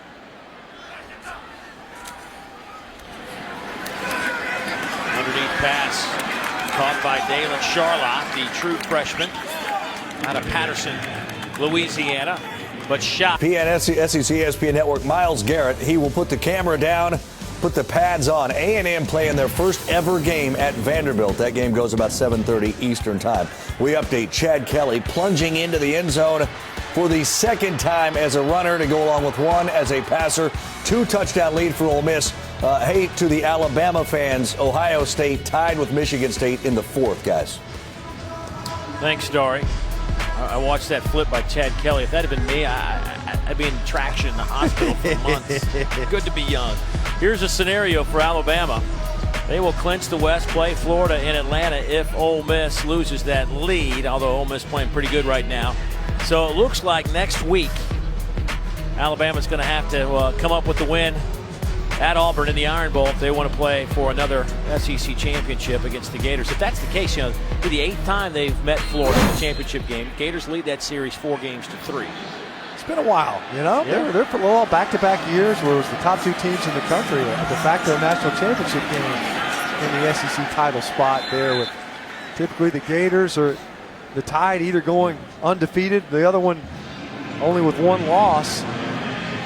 Alternating victories. Obviously 08, the Gators getting the best of the Tide. The Tide able to get it done in 09.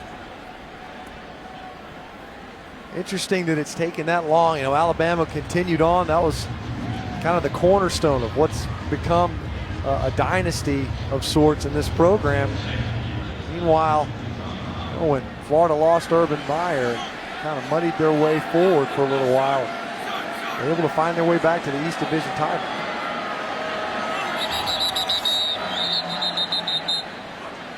Timeout taken by Charleston Southern.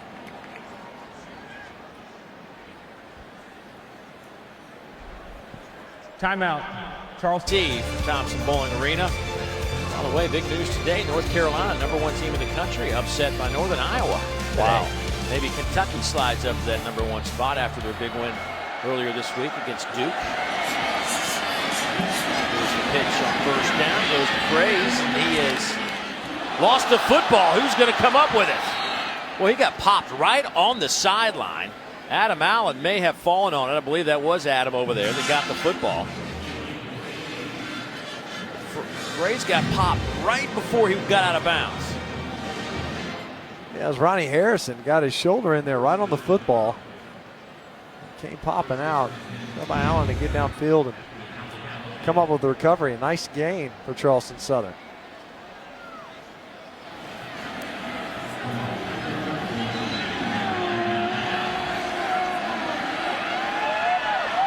First down and 10. The deepest they've been in Alabama territory. That handoff goes to Barnwell. It's a couple of yards on the play. Second down and 8 coming up. Payne with his second stop today, the true freshman out of Birmingham, Alabama. I really like what they've got in big number 94. Talk about how many great defensive linemen they have in this program. A true freshman. Young in his collegiate career, of course, but already showing signs of what it is they covet. Nick Saban's a former defensive back himself, coaches that position. But what he covets, it seems, more than anything else, is a front that can dominate, stop the run. And now that secondary to play too deep if they need to. Copeland going down the middle. Pass is caught inside the 5-yard line. That one goes to Zaire Davis, the true freshman out of Byron, Georgia. 35 yards on the play. It's first and goal, Buccaneers. Nice ball from Copeland, who, as we mentioned earlier, he's not the thrower of the two, Austin Brown, but a beautiful pass. Davis rather did a good job of being right there in front of Jabril Washington.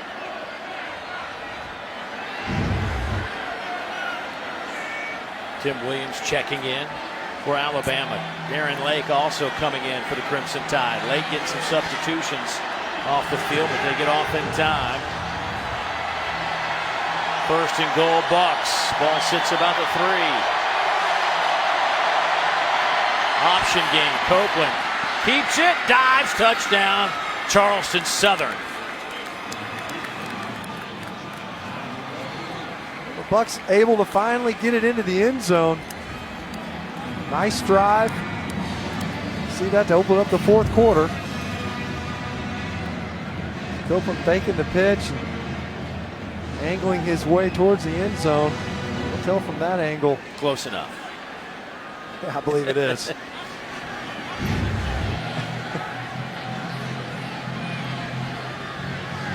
Charleston Southern going with the swinging gate. You can see Coach Saban, he's out about to the numbers to get his unit lined up correctly.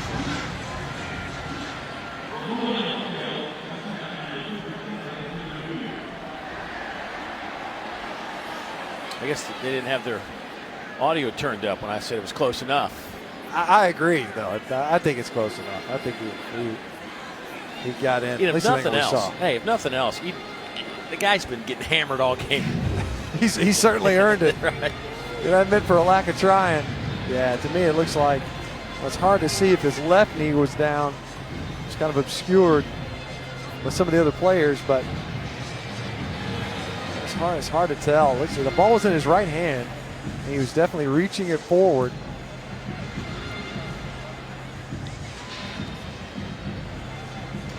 Yeah, to me, it'd be hard to overturn it based on those looks. There's multiple looks at it. And without it being right down the line, so I guess a touchdown.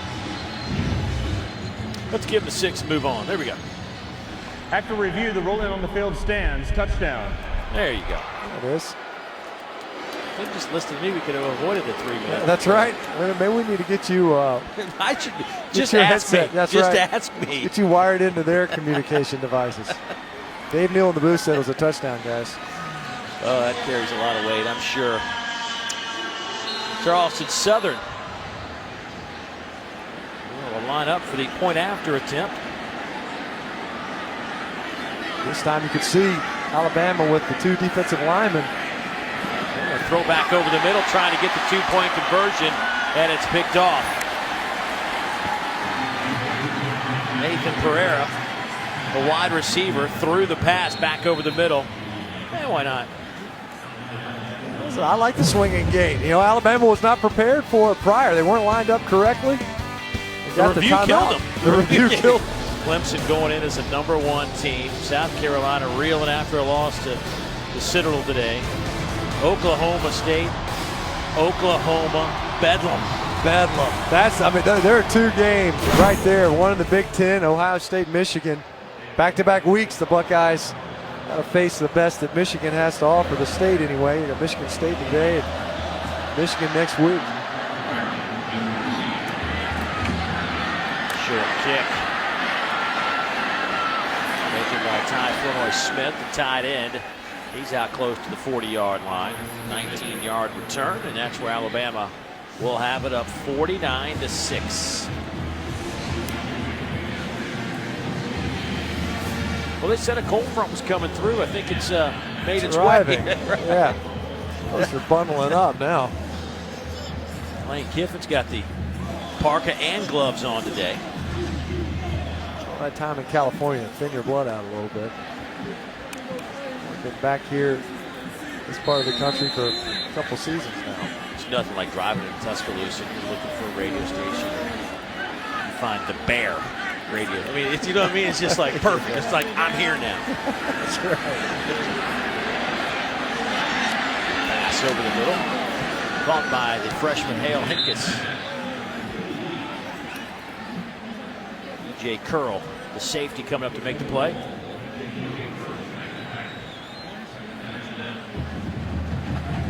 Cooper Bateman has gone the distance since he took over for Jake Coker. About 6 minutes to go in the second quarter. Derrick Henry, by the way, finished his day with a couple of touchdown runs. 9 carries, 68 yards. Damian Harris, Bo Scarborough have done most of the running of the football since then. Like what we've seen out of the backups there at the running back position. See that the next generation of runners be able to come in here and carry the mantle that's already been set by their predecessors. Derrick Henry getting stronger as the season rolls on. That said, though, especially without Kenyon Drake, always good to get some other guys some touches at that running back position.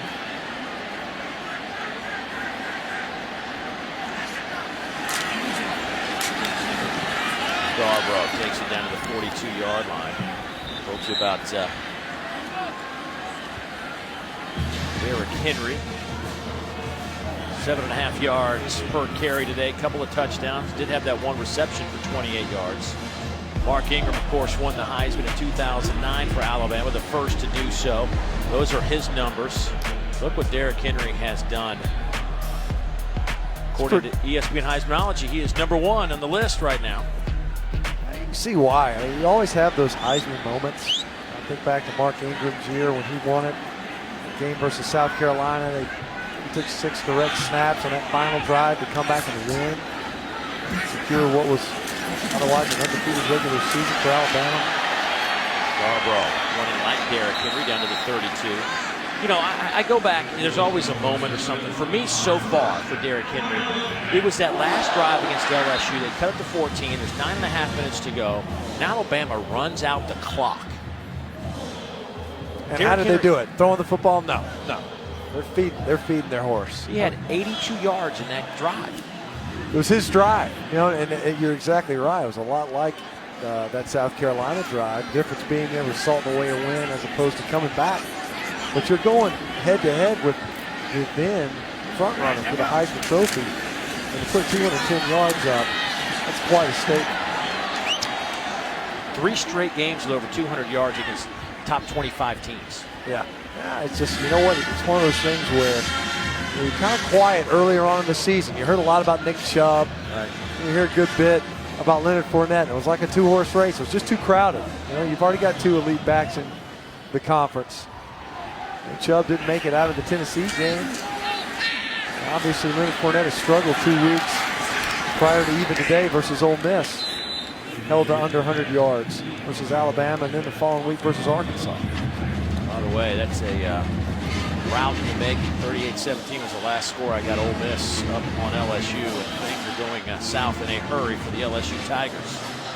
You know, you look at it, you really had to wonder, you know, that they were so run heavy that were they to face a defense that could slow that down, could they actually get something done in another aspect and phase of their offense?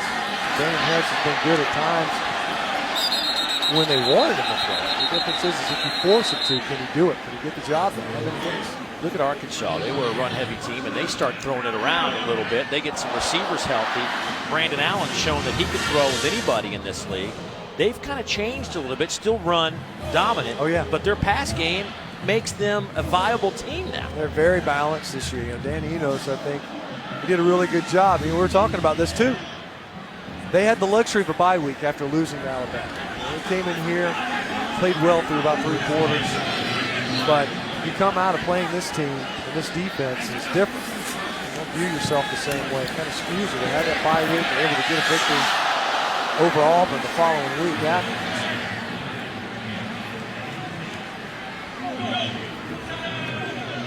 Boy, Lane Kiffin was just jumping up and down after this throw by Bateman.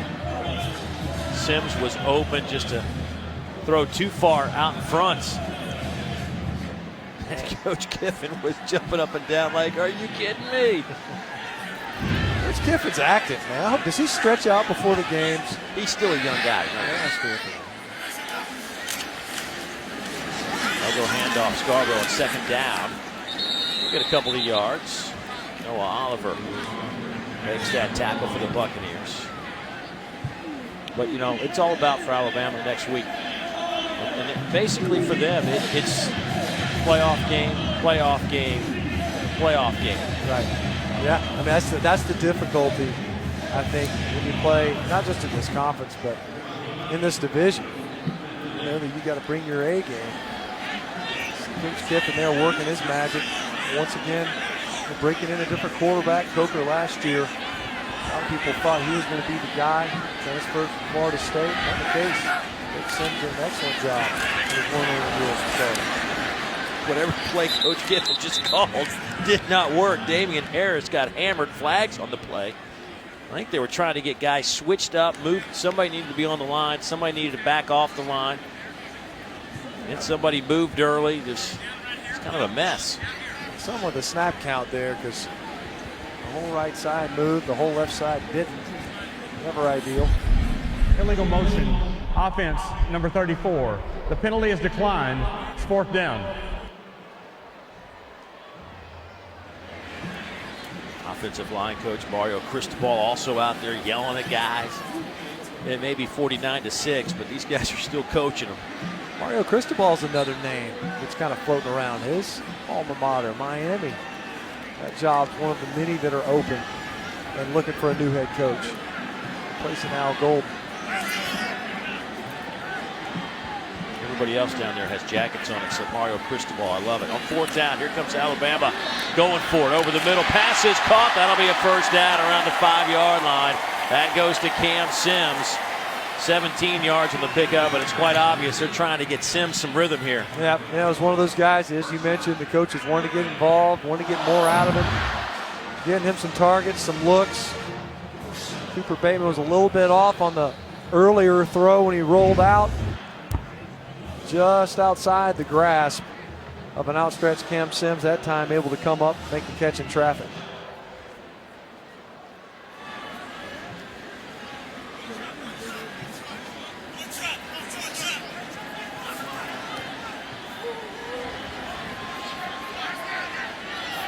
On first and goal. Toss sweep near side. Here goes Harris. Touchdown, Alabama.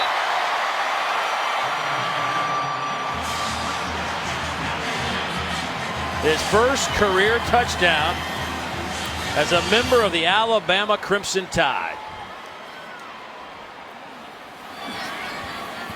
Well, we've said we like that next generation of ball carriers for Alabama. You know, typically they have two. When you look at them making the runs, it's Mark Ingram, it's Trent Richardson, it's Eddie Lacy, E.J. Yeldon. This year it's largely been Derrick Henry. J.K. Scott, who was an excellent field goal kicker in high school, missed a field goal, gets a shot here, their punter, and he will split the uprights in the point after. Damian Harris, future looks bright. He and Bo Scarborough are on display here against Charleston Southern.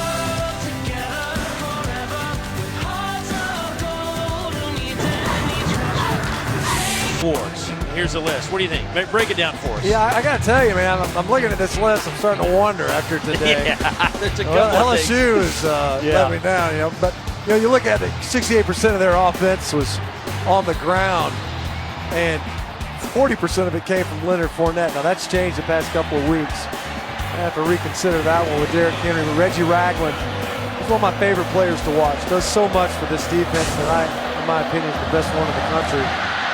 There's Jim McElwain and his Florida Gators struggling today.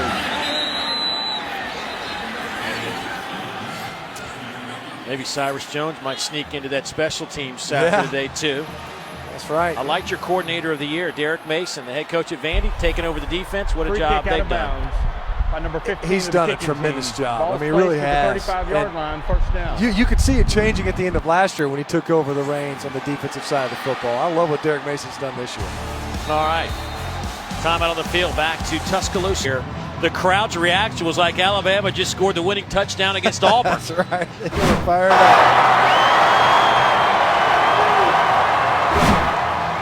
I mean, people were calling loved ones. They were very excited. Still dancing. Either that or they're still just so fired up after Cyrus Jones' punt return.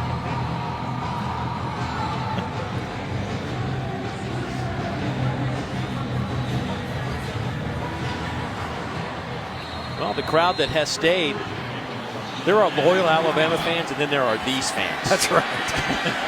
These people are committed. Andy Grogan, the third quarterback now. He'll get a chance to play against the Crimson Tide. Fraze picks up a yard. And that is massive out of the Big Ten. We're looking at an Iowa team now. They'll face Michigan State in their title game. Certainly takes some of the luster off of that Ohio State-Michigan game that we were just talking about. You know, next week. I mean, there could be a scenario where there was just a bunch of one-loss teams trying to sneak into this thing. You look at it, you know, you got the Power 5, although Pac-12's eliminated, for all intents and purposes. You got Notre Dame sitting out there. Flags are down. Two players might have been in motion here. Snap infraction in the center, number 60, moving the ball. 5-yard penalty, first down. Heck, the wind could have done that. Second. That's right. That's right. Yeah, it's definitely picked up. He probably explained that to the official. If you notice, there's a gust.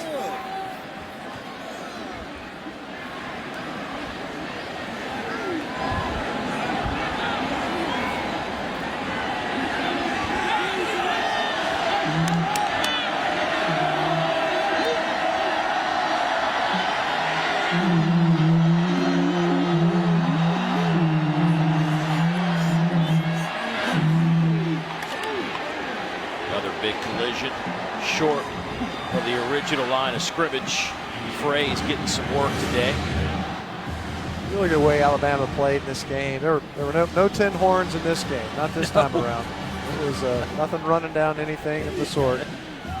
They prepared, came into this game knowing what it is.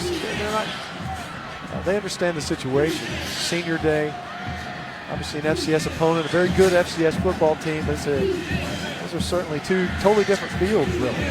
Although evidence to the contrary being today, a couple of teams knocking off an SEC squad.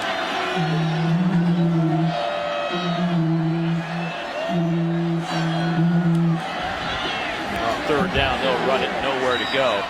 Stuffed right up the middle. Only a yard. Frey's hit by Joshua Frazier, the sophomore out of Springdale, Arkansas. Just another one of those big bodies they can throw at you. 6'4", 315.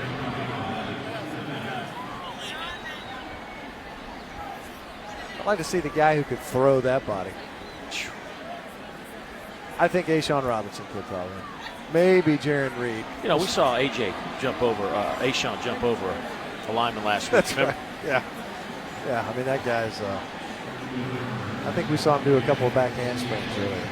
He said he started dunking the basketball in 9th grade and can still dunk. I believe that.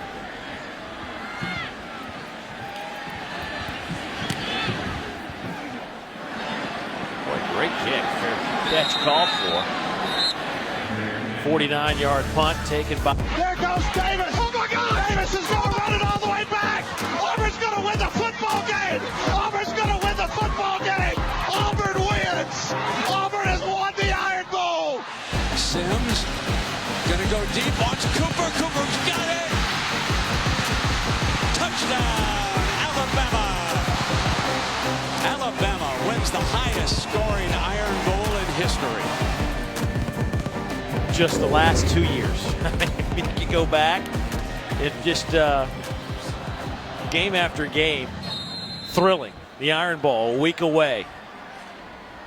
That is one of the best rivalries, maybe the best rivalries. Golly, the past couple of years, when you think of the implications of that game, on top of that rivalry aspect. Alec Morrison at quarterback, little tap pass to Marks. But here's a look at some of the numbers. Alabama leads the series by 8. I like that last line. When Alabama's 1 or 2, they have won 13 of 16. But what's amazing is they've played 16 times as the number 1 or 2 right, team. That's right. It is unbelievable. And it goes back to what Coach Saban was talking about, and well beyond even Coach Saban's tenure here in Alabama. They expect to be in and around that championship conversation.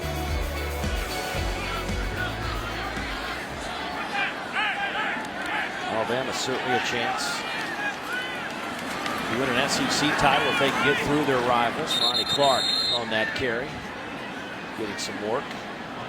Second down, no gain, but it'll be another exciting Iron Bowl. You know that on Rivalry Saturday. It's one of those games, regardless of how the season has gone for either team, both fan bases are pointing to that one. That's true for a lot of programs, of course, but especially for those two, Alabama and Auburn, both of them, of late anyway, finding ways to represent the West Division. LSU being the only other applicant for that. 80th meeting between those two schools, a week away. That goes to Gore again.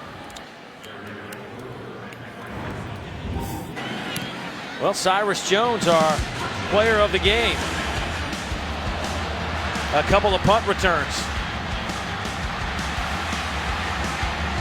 First one looked kind of simple. This one he actually spun out of trouble and went 72 yards.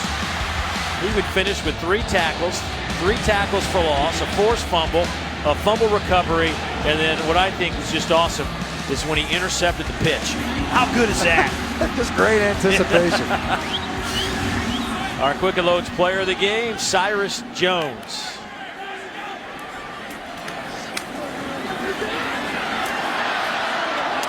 goes Ronnie Clark. You know, he's a light running back. He's 6'2", 230. That's right. Yeah, you look at that guy. God, 6'2". Unbelievable. Just the size of these ball carriers for Alabama.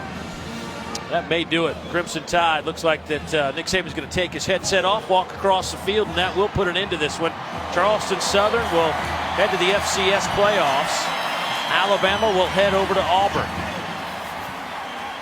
The Crimson Tide win it 56-6. The Crimson Tide go to 10-1. Charleston Southern drops to 9-2. Let's go downstairs to Casey. Coach, you talked about all week how important it was for this team to keep focused. How do you feel like they did that today? I'm pleased with the way we played in the game, really. And, you know, you like to keep momentum. So it was good that our players played. A lot of guys got to play. I'm happy with the way we competed in the game. Another dominant performance for your defense. Where can they continue to get better? Well, we're going to be challenged, every week, and we got to make a lot of adjustments. And I'm happy about the way our guys play today, and hopefully we can continue to build on that. And you're talking about building that momentum. A big week for you guys next week with the Iron Bowl. How do you prepare for Auburn? The Iron Bowl is one of the biggest rivalries. We have a lot of respect for those folks, and we're going to have to play really well on the road to get it done. And hopefully we can take some things that we did today and improve on it. Thanks so much, Coach. And guys, I'm down here with Cyrus Jones. Cyrus, what a day for you on Senior Day. What does this moment mean to you? It means the world, man, just to come out here.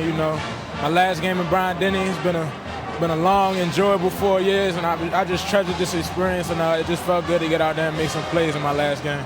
When you look at this season and the message that you guys have sent to the college football world, how do you continue to build on that as you look towards the Iron Bowl? This is a good stepping stone going to the Iron Bowl. We know what type of rivalry and what type of game that's going to be. The atmosphere is going to be crazy, so we're just going to take this one, enjoy it, and get back to work and ready for Auburn on Saturday. Thank you so much. No problem. Thank you, Casey. And Cyrus Jones, what a day. 2 punt returns, and I just love the interception of the pitch. You just don't see that every day. But a good win for Alabama. They put up 56 on the board. Hopefully nobody from Charleston Southern got hurt. Don't think anybody from Alabama went down. And certainly this played out how Nick Saban, as he said, wanted it to play out. His team looked like they kept their edge for most of this game, which can be hard to do at times. Yeah, it's hard to get focused. We talked about that coming into this game, as whether or not Alabama was going to come out here and play with an edge. They certainly did that. Announced it not only on the special teams. Offense executed very effectively, efficiently, and defense continues to dominate. It wasn't a lackluster effort. You can get their attention knowing that it's a unique offense. But at this stage in the season, given how they've played since Ole Miss, it would have been easy to come out here and slop around. That wasn't the case. That was a really efficient football game by Alabama. Derrick Henry, a couple of touchdowns, keeps his streak alive, 16 straight games with a touchdown run. He also has 21 this season, ties the school record in that department. A lot to talk about as the week unfolds, as Auburn and Alabama coming up a week from today. The Tide win it 56-6.